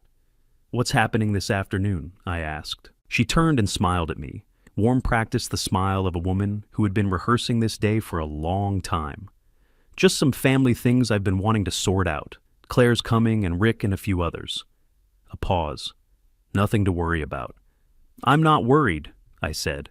She held my gaze for just a moment too long. Then she turned back to her coffee, and I turned back to my newspaper, and we sat together in the gray December morning light, the way we had sat together 1,000 times before, except that this time I was counting the hours. At 9 o'clock, I went upstairs and showered and dressed slowly, taking my time with each step. I put on the jacket with the inside pocket, the one that had carried the USB drive, and the legal pad and the folded pharmacy report for the past 2 months.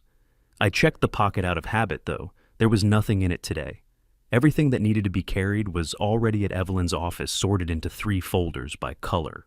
I came back downstairs. Diane was rearranging the living room chairs, her back to me, absorbed in the geometry of the space. She's setting a stage, I thought, watching her from the doorway. So am I.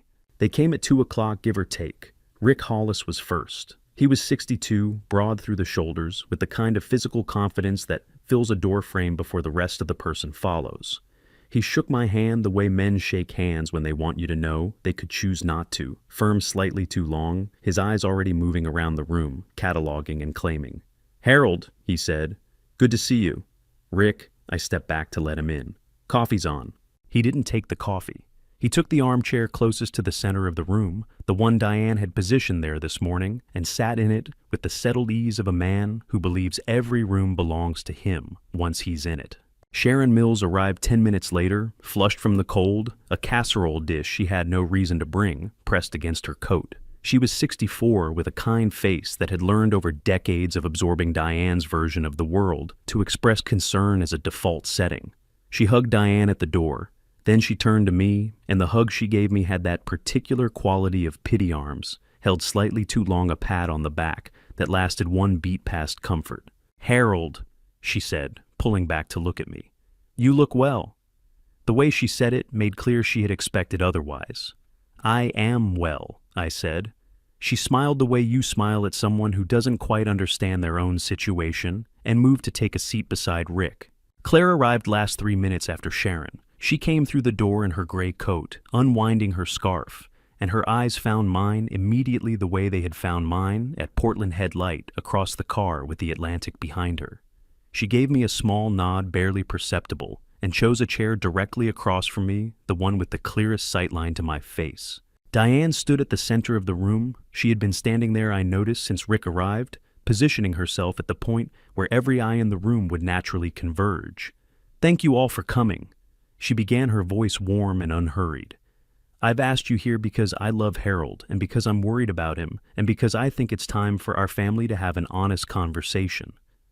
Rick nodded. Sharon clasped her hands. I looked at the navy blue folder on the coffee table. 2 folders away from everything changing, I thought. 2 folders and 1 wrong word. Diane read from the caregiver journal for 11 minutes. She had selected the entries carefully, the ones with the most specific detail, the ones that sounded the most credible, the ones she had written on days she believed I had no alibi for. Her voice was steady and low-pitched for concern, rather than accusation, and she paused after each entry to let it settle. Rick shook his head slowly after the 3rd one. Sharon pressed a hand to her mouth. I sat with my hands on my knees, and I did not react. Not once. I had made that promise to myself and to Evelyn, and I kept it. When Diane finished, she reached into the navy blue folder and produced a single sheet of paper. She set it on the coffee table in front of Claire. "This is a statement of family concern," she said. "It simply confirms that the people closest to Harold share his family's worry about his well-being. It supports our request for a proper medical evaluation by a court-approved specialist." She looked at Claire directly. "It's not legal action, it's just family looking after family." Rick reached into his jacket pocket and produced a pen, setting it on the table beside the document with a small, deliberate click. "It's nothing to worry about, Claire. We just need everyone on the same page." Claire picked up the paper. Read it again." I did not look at her. I looked at the wall above the fireplace, a photograph of the 4 of us taken at Thomas's college graduation, 2007, all of us squinting into summer light. I kept my face completely neutral, and I waited. "I'd like to read this more carefully before I sign anything," Claire said. Rick's voice dropped into the register menus when they want to sound reasonable while removing options. "There's nothing complicated in it, Claire. It's a simple statement of—" "I heard you," Claire said. Her voice did not rise. It did not waver. It simply became very clear and very still, the way water becomes still before it freezes. I said, "I need to read it carefully first. That's what I'm going to do." She set the paper back on the table, set Rick's pen beside it. The room shifted. Not dramatically, no one stood up, no voices were raised, but something moved through it the way pressure moves through a sealed space. Diane looked at me, then a quick assessing glance, the engineer's look I had cataloged months ago, and I looked back at her with a face that gave her absolutely nothing. Sharon broke the silence. "Diane, maybe we should give her a—" "It's fine," Diane said smoothly. "We have time." But something in her voice had changed, just slightly, just enough. She's recalculating, I thought. Good. Diane brought the pill at 3 o'clock exactly. She came from the kitchen carrying a glass of water, and the familiar pale yellow capsule on a small ceramic dish, the same dish she used for vitamins, the same gesture she had been rehearsing for days. She set it on the side table beside my chair, with the practiced naturalness of a woman performing a routine she had performed many times. Except, she had never done this in front of other people before. "Time for your afternoon medication, honey," she said, and her voice carried just enough gentle public care to make Rick nod and Sharon's expression soften into something that looked like confirmation. Frank Dorsey, who had arrived at the front door 6 minutes earlier with the excuse of returning a book he had borrowed 3 weeks ago, stood quietly at the edge of the room. He looked at the ceramic dish. He looked at me. He said nothing. I looked at the capsule. I looked at Diane. I looked around the room, Rick in the center chair, Sharon on the sofa, Claire across from me, Frank at the door, Diane standing over me with a glass of water. 6 people, the room sealed and still and waiting. And I thought now. "Diane," I said. My voice was calm and unhurried and carried to every corner of the room. "Before I take that, I have a question." She smiled. "Of course, honey." "Were you planning on the stairs first?" I said, "or the medication?" The room went absolutely silent. Not the silence of confusion, the silence of a held breath, every person in the room suddenly simultaneously not breathing. Diane's smile did not fall. It suspended, like a clock that has stopped mid-tick, frozen at the precise moment before it would have had to become something else. "Harold!" She began, her voice still smooth, still reaching for the register of patient concern. "Because the plan I found in your bag," I said, listed both options, stairs or meds, whichever comes first. "I want to make sure I understand which timeline we're on." The color left her face, not dramatically, not a sudden draining of blood, not a theatrical collapse, just a slow, quiet evacuation, the way light leaves a room when the sun moves. "That's—" She stopped. "Go ahead," I said gently. "You can't prove—" She stopped again, her jaw tightened. "You can't prove what the dosage was." She heard herself. I watched the exact moment she heard herself. "Thank you," I said quietly. That's the word I needed. I took out my phone and sent one text, "Now." 45 seconds later, the front door opened and Evelyn Hart walked in from the December cold, 3 folders tucked under her arm, one red, one green, one yellow. Before I reveal what happened in that room, and trust me, nothing went the way anyone expected, leave a comment with just one word. What do you think Diane said when the folders hit the table? One word I'll be reading. "Thank you for staying this far." And a gentle reminder, some scenes ahead are shaped by fiction to carry a deeper point across. If you'd rather not continue, you can stop here, but if you do stay, I think you'll find it was worth it. Evelyn set the folders on the coffee table without a word of introduction. Red first, then green, then yellow, a clean row in the center of the table covering the statement of family concern Diane had placed there 20 minutes earlier. She didn't move that document out of the way. She covered it. Then she straightened up, looked at every person in the room exactly once, and said, "My name is Evelyn Hart. I'm Harold Bennett's attorney. I'd ask everyone to please sit down." Rick Hollis did not sit down. "Who let you in?" "Harold did," Evelyn said, without looking at him. 3 months ago, when he retained me." She opened the red folder. "Physical evidence," she said.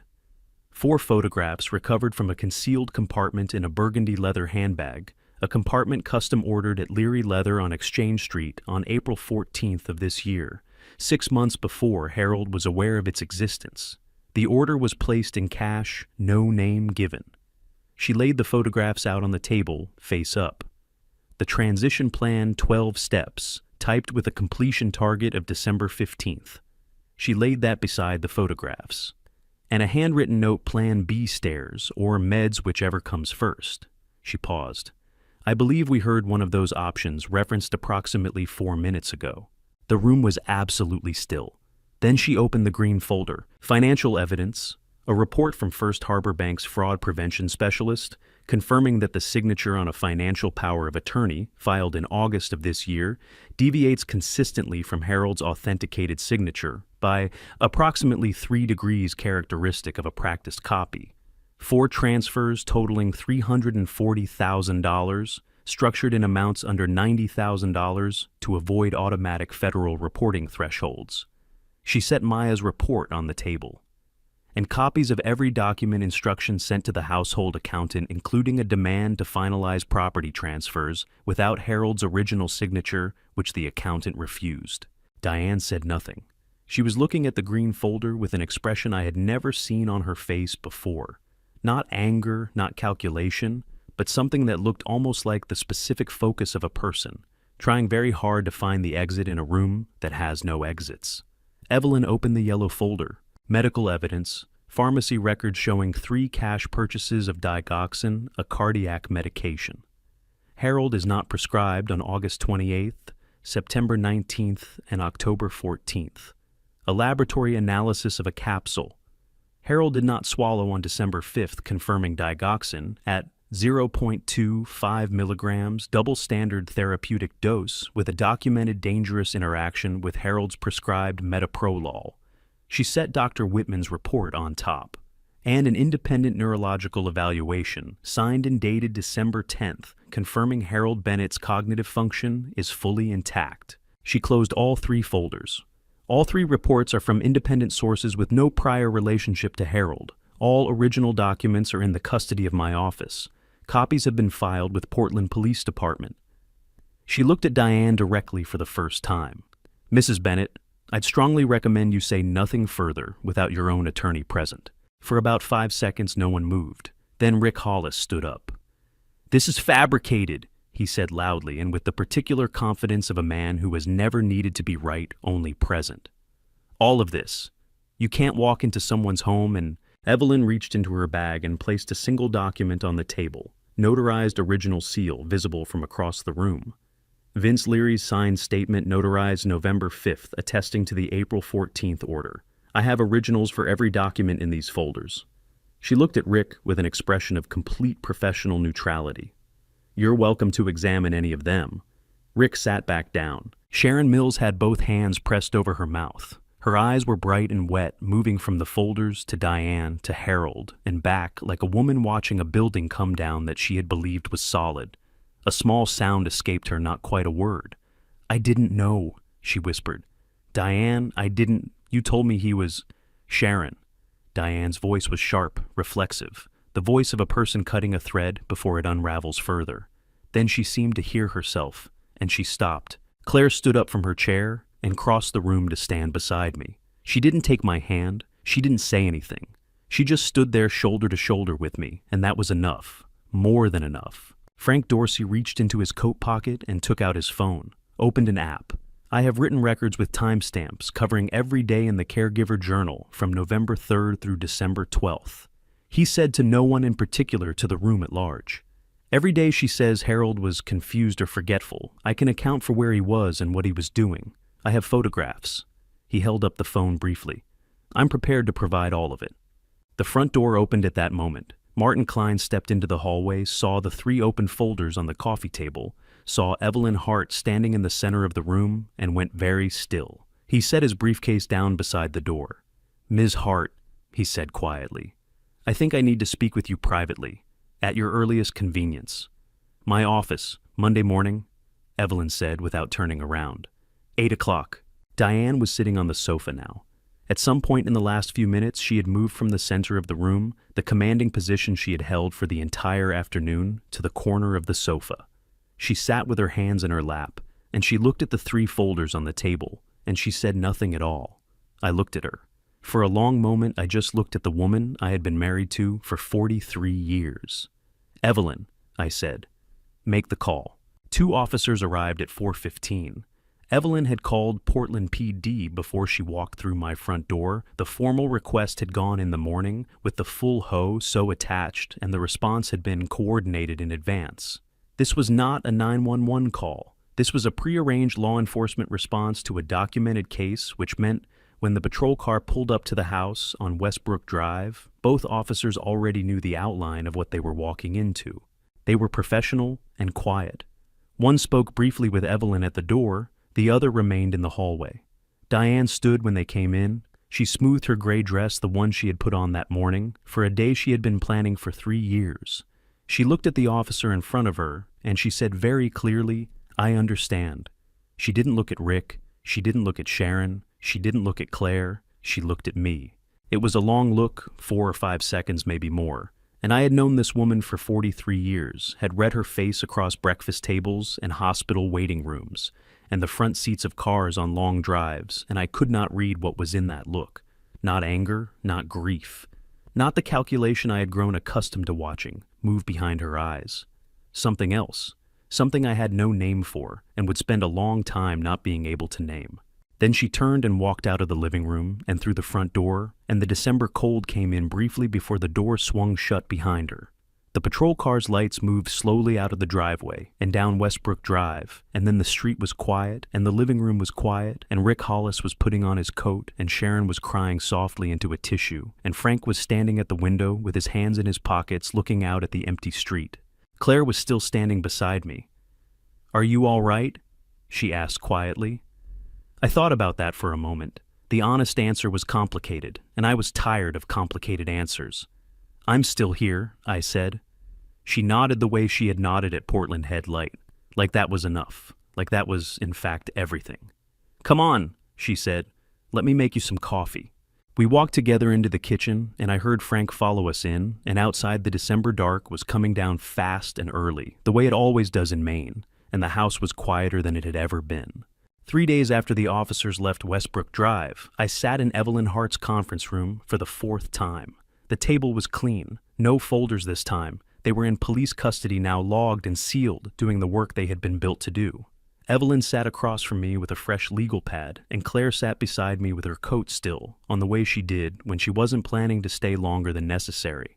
"Here's where we are," Evelyn said, and she went through it the way she went through everything methodically, without softening it. "The DA's office has received the full file. Based on what's been submitted, we're looking at several counts. Forgery on the power of attorney, that's a Class C felony in Maine, up to 5 years. The structured financial transfers, $340,000 through fraudulent authorization, that's theft by deception, above $10,000, a Class B felony, up to 10 years. She paused.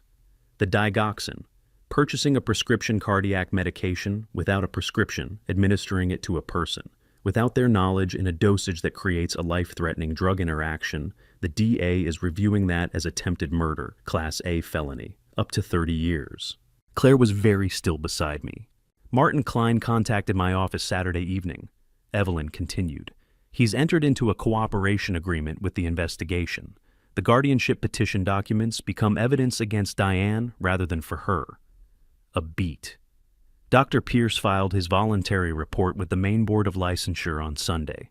He's acknowledged that he allowed himself to be directed by a family member to create documentation without independent clinical basis. His license is under review, but his cooperation strengthens the conspiracy charge significantly.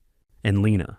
I asked. "She met with the investigator yesterday morning. Full cooperation, every email, every document, instruction, every phone call she kept records of. She's been told she's not a target of the investigation." Evelyn looked up from the pad. "She did the right thing eventually." "Eventually?" I said. "It counts," Evelyn said simply. She closed the legal pad. For a moment, the room was quiet, the kind of quiet that follows the end of something large. "Harold!" Her voice shifted, still professional, but with the particular directness she reserved for things that mattered outside of strategy. "You should know I've handled fraud cases for 22 years. I've never seen a private individual build a 3-layer evidentiary case of this quality without law enforcement assistance." She paused. "You did something very difficult very carefully under conditions that would have broken most people." I didn't know what to say to that. I looked at the empty table where the 3 folders had been. "He had help," Claire said quietly beside me. "He did," Evelyn agreed. She looked at me. "Are you all right?" I thought about that. The same question Claire had asked me in the kitchen 3 days ago, with the December dark coming in through the windows. "I will be," I said. "That's close enough for now." Thomas arrived at 4 o'clock on Sunday afternoon. He had driven up from Boston that morning, which meant he had been in the car with his thoughts for 2 hours, before he walked through my front door, and I could see the weight of that, in the way he moved, careful, contained like a man carrying something he hadn't figured out yet how to set down. He was 39, broader than I remembered from the last time I'd seen him in September, with the particular tiredness around the eyes that comes from not sleeping well for several days. He hugged me at the door, a real hug longer than our usual, and then stepped back and looked at me, the way you look at someone you've been worried about and are relieved to find standing. Claire had made beef stew, the recipe that had been our mother's and was now hers. The 3 of us sat around the kitchen table, the way we had sat around kitchen tables for 30 years.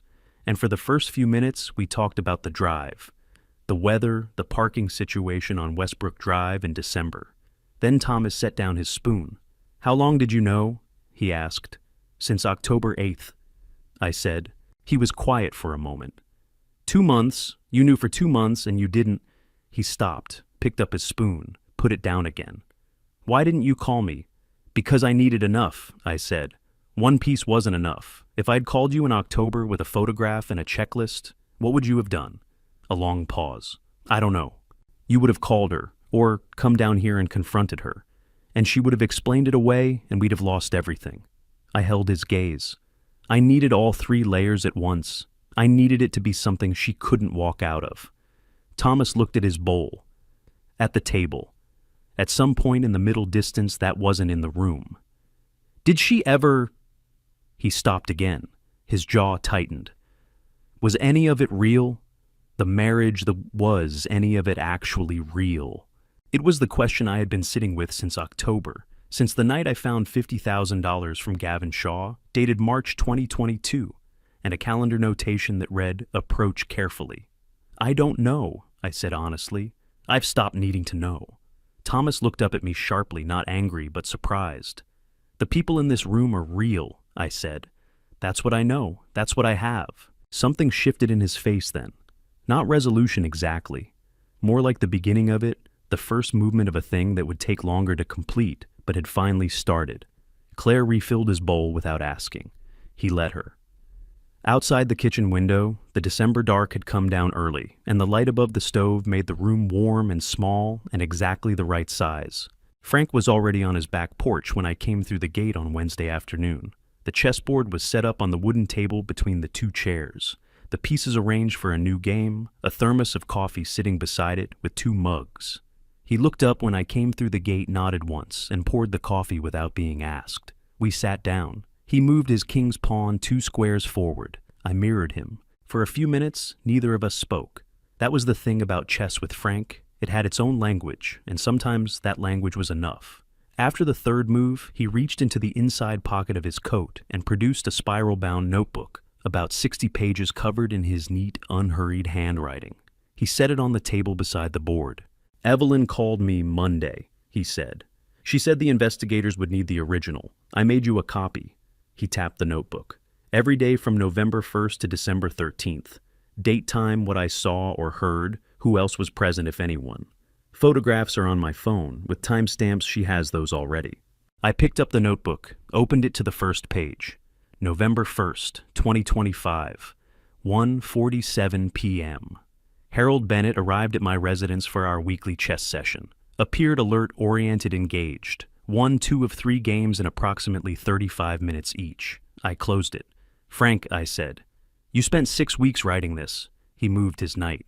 "I had the time." "You didn't have to." He looked up at me over the board with the expression of a man who has considered an argument and found it unpersuasive. "You're my neighbor," he said. "You've been my neighbor for 11 years. I've watched you fix that fence 3 times because you insist on doing it right instead of fast." He picked up his coffee mug. "A man who fixes a fence that carefully deserves someone who writes things down carefully." He took a sip. "Your move?" I looked at the board for a moment. Then I moved my bishop. We played for an hour and a half. He won the first game, I won the second and third. The December afternoon went gray and then dark around us, and at some point, Frank brought out a blanket from inside and draped it over the back of his chair without offering one to me, which was exactly the kind of thing Frank did. When I stood to leave, I tucked the notebook inside my jacket. "Thank you," I said. He was already resetting the board for next week. "Same time Thursday," he said without looking up. I walked back through the gate and across the frost-hardened yard and into my house, and I stood in the kitchen for a moment, holding Frank's notebook against my chest, and I thought about a man who had spent 6 weeks writing down the truth in neat handwriting, because his neighbor deserved to have the truth written down. Some things I thought you can't put a value on. Maya Collins called at 9:15 on a Monday morning. I was at the kitchen table with coffee and the newspaper, a habit I had kept through everything, because some habits are load-bearing in ways you don't fully appreciate until you test them. Her voice was the same as it always was, measured professional, carrying information efficiently without decoration. "Mr. Bennett, I wanted to update you personally before the formal notification goes out." A brief pause. "The account belonging to Gavin Shaw has been frozen by court order as of Friday. All $340,000 are confirmed present and accounted for. The DA's office has filed for a recovery order. The timeline for return to your account is approximately 6 to 8 weeks, pending final court approval." I set the newspaper down. "That's good news." "There's more," she said. "The investigation into Mr. Shaw's account turned up something the DA's office thought you should know." Another pause, the kind that precedes information that changes the shape of things. Investigators found a folder of documents in Diane Bennett's home office apparently prepared, but never filed. The documents appear to be a fraud complaint naming Gavin Shaw as having embezzled funds from the Bennett household. She let that land for a moment. Mr. Shaw, it appears, had no knowledge of the plan regarding the medication or the staircase. According to the investigators, Diane had told Shaw that Harold was experiencing serious cognitive decline and that the transfers were a legally structured form of asset protection, moving funds out of Harold's reach before he made decisions that could damage the family's finances. Shaw had believed he was helping facilitate a legitimate arrangement between a worried wife and a vulnerable husband. He had not asked enough questions. That the DA's office noted was its own kind of problem, but it was a different problem from the one Diane was facing. He believed he was participating in a legitimate asset transfer. The documents suggest that once the transfer was complete and Harold Bennett was no longer in the picture, Diane Bennett intended to report Gavin Shaw to authorities, effectively using the investigation of him to explain away the missing funds and distance herself from the entire arrangement. I sat with that for a long moment. Outside the kitchen window, the December sky was the particular flat white of a day that can't decide between snow and cloud. She was going to have him arrested, I said. That's what the evidence suggests, Maya said carefully. He was the last piece she intended to remove. I called Evelyn immediately after. She listened to the summary without interrupting, and when I finished, she was quiet for 3 full seconds. She built a machine, Evelyn said finally, designed to eliminate every person who knew too much, including the person she built it with. A pause. Harold. In 22 years, I have never seen a case where the architect of a conspiracy was also the final target of it. Is Gavin Shaw being charged? That depends on what he knew and when he knew it. Right now he's cooperating fully. She paused. He's also apparently quite shaken. I imagined he was. I looked out at the flat white sky, and I thought about a man in a dark jacket in the Portland Harbor Hotel lobby, confident and unremarkable, who had believed himself to be a partner in something, and had been all along an instrument in a plan he didn't know the full shape of. Nobody in that machine was safe, I thought. Not even the people running it. Claire put the tree up on the morning of the 24th. It was a small one, 3 feet tall, from the lot on Forest Avenue, slightly lopsided on the left side, in a way she claimed was character, and I suspected was just the tree she could carry by herself. She set it on the side table in the living room and strung it with the old lights from the box in the basement, the ones with the slightly yellowed wire that I had been meaning to replace for 6 years. Thomas arrived at noon with a bottle of Merlot and the expression of a man who had made a decision somewhere on the drive up from Boston and was carrying it lightly now, the way you carry something once you've finally figured out where to put it down. Frank came at 5:30, stomping snow off his boots at the front door, a container of cookies his neighbor had apparently made, and he had apparently claimed as his own contribution. "I helped," he said when Claire raised an eyebrow. "By eating half of them," Thomas asked. "By not eating all of them," Frank said. "That's a significant contribution." We ate around the kitchen table, Claire's beef stew again, because Thomas had asked for it specifically, which made Claire roll her eyes and make it anyway. Frank opened the Merlot. Thomas found wine glasses in the cabinet above the refrigerator, the ones Diane had bought for dinner parties, and for a moment he held them and looked at them, and then set them on the counter without saying anything, and Claire took them from him and filled them, and nobody said anything about any of it. After dinner, Frank told the story about his brother's dog and the Thanksgiving turkey, a story I had heard at least a dozen times, a story Thomas had heard 4 times, at minimum, a story Claire could recite from memory.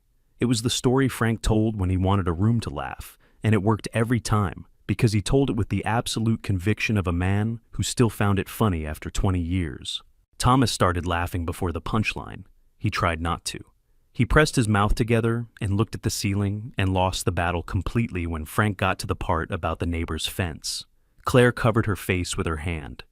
"I laughed the way you laugh when you haven't laughed in a while, and your body has to remember how." Afterward, when the dishes were done and the wine was mostly gone and Frank had fallen into a comfortable near silence in the armchair by the window, I sat at the kitchen table with my coffee, and I looked at the 3 of them, Thomas leaning back in his chair, Claire turning her wine glass slowly in her hands, Frank watching the small lopsided tree blink in the corner, and I thought about a woman who had spent 3 years building a plan to take this from me. This table, these people, this particular quality of silence that means everyone in the room is comfortable enough not to need to fill it. She had come so close. "Merry Christmas, Harold," Frank said from the armchair without opening his eyes. "Merry Christmas, Frank," I said. Vince unlocked the side door of Leary Leather at 8 o'clock on the morning of December 26th. The street was empty in the way. Streets are empty on the day after Christmas. A particular kind of quiet, like the city is taking a breath before the new year arrives to complicate things again. The harbor was flat and gray beyond the end of Exchange Street, and the cold was the clean, uncomplicated cold of late December, the kind that asks nothing of you except to acknowledge it He was standing at the workbench when I came in, but he wasn't working. The bench was clear. He was just standing there with his arms at his sides, and on the bench in front of him sat the burgundy leather bag inside a clear plastic evidence sleeve, sealed with a label I could read from across the room. Evidence CR-2025-1847. Portland, PD. We looked at each other for a moment. Evelyn said they'd collect it this morning, Vince said. I know. I crossed the room and stood beside him looking at the bag.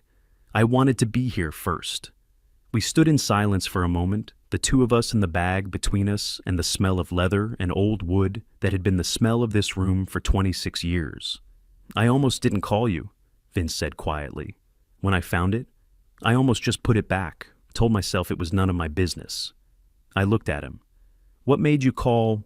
He was quiet for a long moment. I kept thinking about what it would look like if I didn't. If I put it back and you... He stopped. I kept thinking about it. He picked up his coffee mug from the corner of the bench, turned it in his hands. I'm not a brave man, Harold. I'm just a man who couldn't not make that call once I knew what I was looking at. That's what brave is, I said. He looked at me sideways, skeptical the way he looked at structural claims he wasn't fully convinced by. I mean it, I said. You did the right thing. Everything else that happened, it started with that call. Vince set the coffee down. He picked up a clipboard from beside the bench and handed it to me, the receipt for evidence transfer, my name at the top, a line for my signature at the bottom. I signed it and handed it back. We stood there a moment longer. You doing all right? He asked. Better than I was, I said. Getting there. He nodded. That was enough for him. I walked back out through the side door into the December cold, and I stood on the pavement and looked through the front window of the shop at the burgundy bag in its clear evidence sleeve sitting on the workbench under the lamp. A leather bag with a stuck zipper. I only wanted to fix the zipper, I thought, and it saved my life. I drove to the harbor on the morning of the 30th because I didn't know where else to go, not in a lost way. In the way that certain places hold certain kinds of thinking, and this one, the commercial pier on 4th Street, the lobster boats and the flat pewter water and the gulls that cared about nothing, except what was directly in front of them, had always been where I went when I needed to hear myself think clearly. I parked and walked to the end of the pier. The cold was clean and direct, the way December cold in Maine is direct. It doesn't negotiate, it just arrives and tells you exactly where you stand. A man was unloading crates from a lobster boat at the far end, moving with the unhurried efficiency of someone who had done this particular task so many thousands of times that it had become a kind of meditation. He glanced up when I walked past. Cold morning, he said. It is, I said. As supposed to warm up Thursday. I'll believe it when I feel it. He laughed a short, honest laugh and went back to his crates. I walked to the end of the pier and stood with my hands in my pockets and looked out at the harbor. I thought about 43 years. Not all of them at once, that would have been too much for any one morning, but pieces. The kitchen table Diane and I had argued about for 3 weeks in 1987, before agreeing on a color that neither of us fully loved and both of us grew to prefer above any other. The summer, Thomas was 8 and fell asleep in the back seat driving home from Acadia, with his face pressed flat against the window. Claire at 22, calling me from her first apartment to tell me the stove didn't work, and then calling back 10 minutes later to say she had figured it out herself, and the particular pride in her voice both times. I thought about what had been real, and I decided, standing at the end of that pier with the Atlantic wind in my face and the lobster boat behind me and the city of Portland visible through the gray morning haze, that more of it had been real than I was inclined to credit in my darker moments. Not the last 3 years, but before that, there were decades of ordinary life that had been exactly what they appeared to be, and those decades had produced Claire and Thomas, and a house I knew by feel in the dark, and a neighbor named Frank who wrote things down in a spiral notebook because he thought the truth mattered. That was a life, not the one I thought I had, but a real one. The man at the crates finished loading his truck and drove away. The pier was empty except for me and the gulls. I stood there until the cold had thoroughly made its point. Then I walked back to the car, started the engine, and drove home. Still here, I thought, watching the harbor shrink in the rearview mirror. That's not nothing. That's everything. Claire and Thomas arrived at 7 with groceries and wine, and the deliberate good cheer of 2 people who had decided, without discussing it, to make the evening what it needed to be. Thomas took over the kitchen speaker.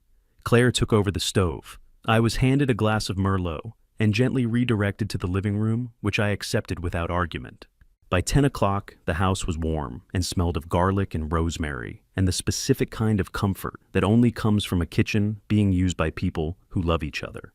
I sat by the window and listened to them talk in the kitchen, Thomas telling a story about something that had happened in Boston, Claire interrupting to correct a detail he was getting wrong, Thomas insisting he wasn't, Claire laughing. At 10:30, I slipped away to my study. The fireproof box was in the bottom drawer where it always was. I opened it and found what I was looking for near the top, a single sheet of yellow legal pad paper folded in half. I didn't need to unfold it. I knew what it said. Layer 1, Layer 2, Layer 3. I had written those words on the second night of October, sitting in this same chair with Diane asleep upstairs and the whole weight of what I had discovered pressing down on me like something physical. I had written them as a promise to myself, 3 things I needed all at once beyond any possibility of denial. I held the page for a moment, then I dropped it into the wastebasket. It made no sound at all when it landed. From the living room, Claire's voice, "Dad, come on, it's almost time." 1 second. I called. But I sat there a moment longer, in the quiet of the study, the lamp burning warm beside me. I thought about a burgundy leather bag with a stuck zipper, about Vince who couldn't stay silent, about Evelyn who thought in structures, about Frank who showed up every Thursday with a chessboard and a notebook and no fanfare whatsoever, about a zipper that stuck on exactly the right morning. "Dad," Thomas this time louder. 20 seconds. I stood up, straightened my jacket, and walked out of the study and down the hall toward the sound of my children counting down. They had left a glass for me on the side table. I picked it up. 10, Claire said. 9, Thomas said.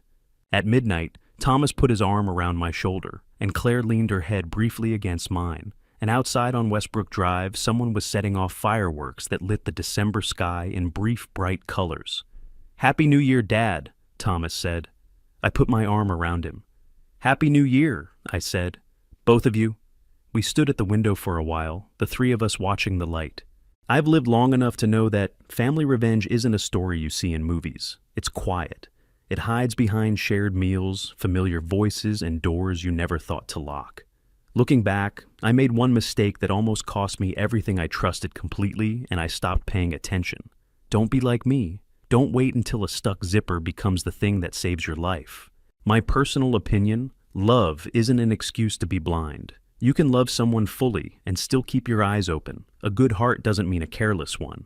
I believe God puts small signs in front of us every day, a broken zipper, a name, overheard a drawer, left open an inch too far. The question is whether we're humble enough to notice.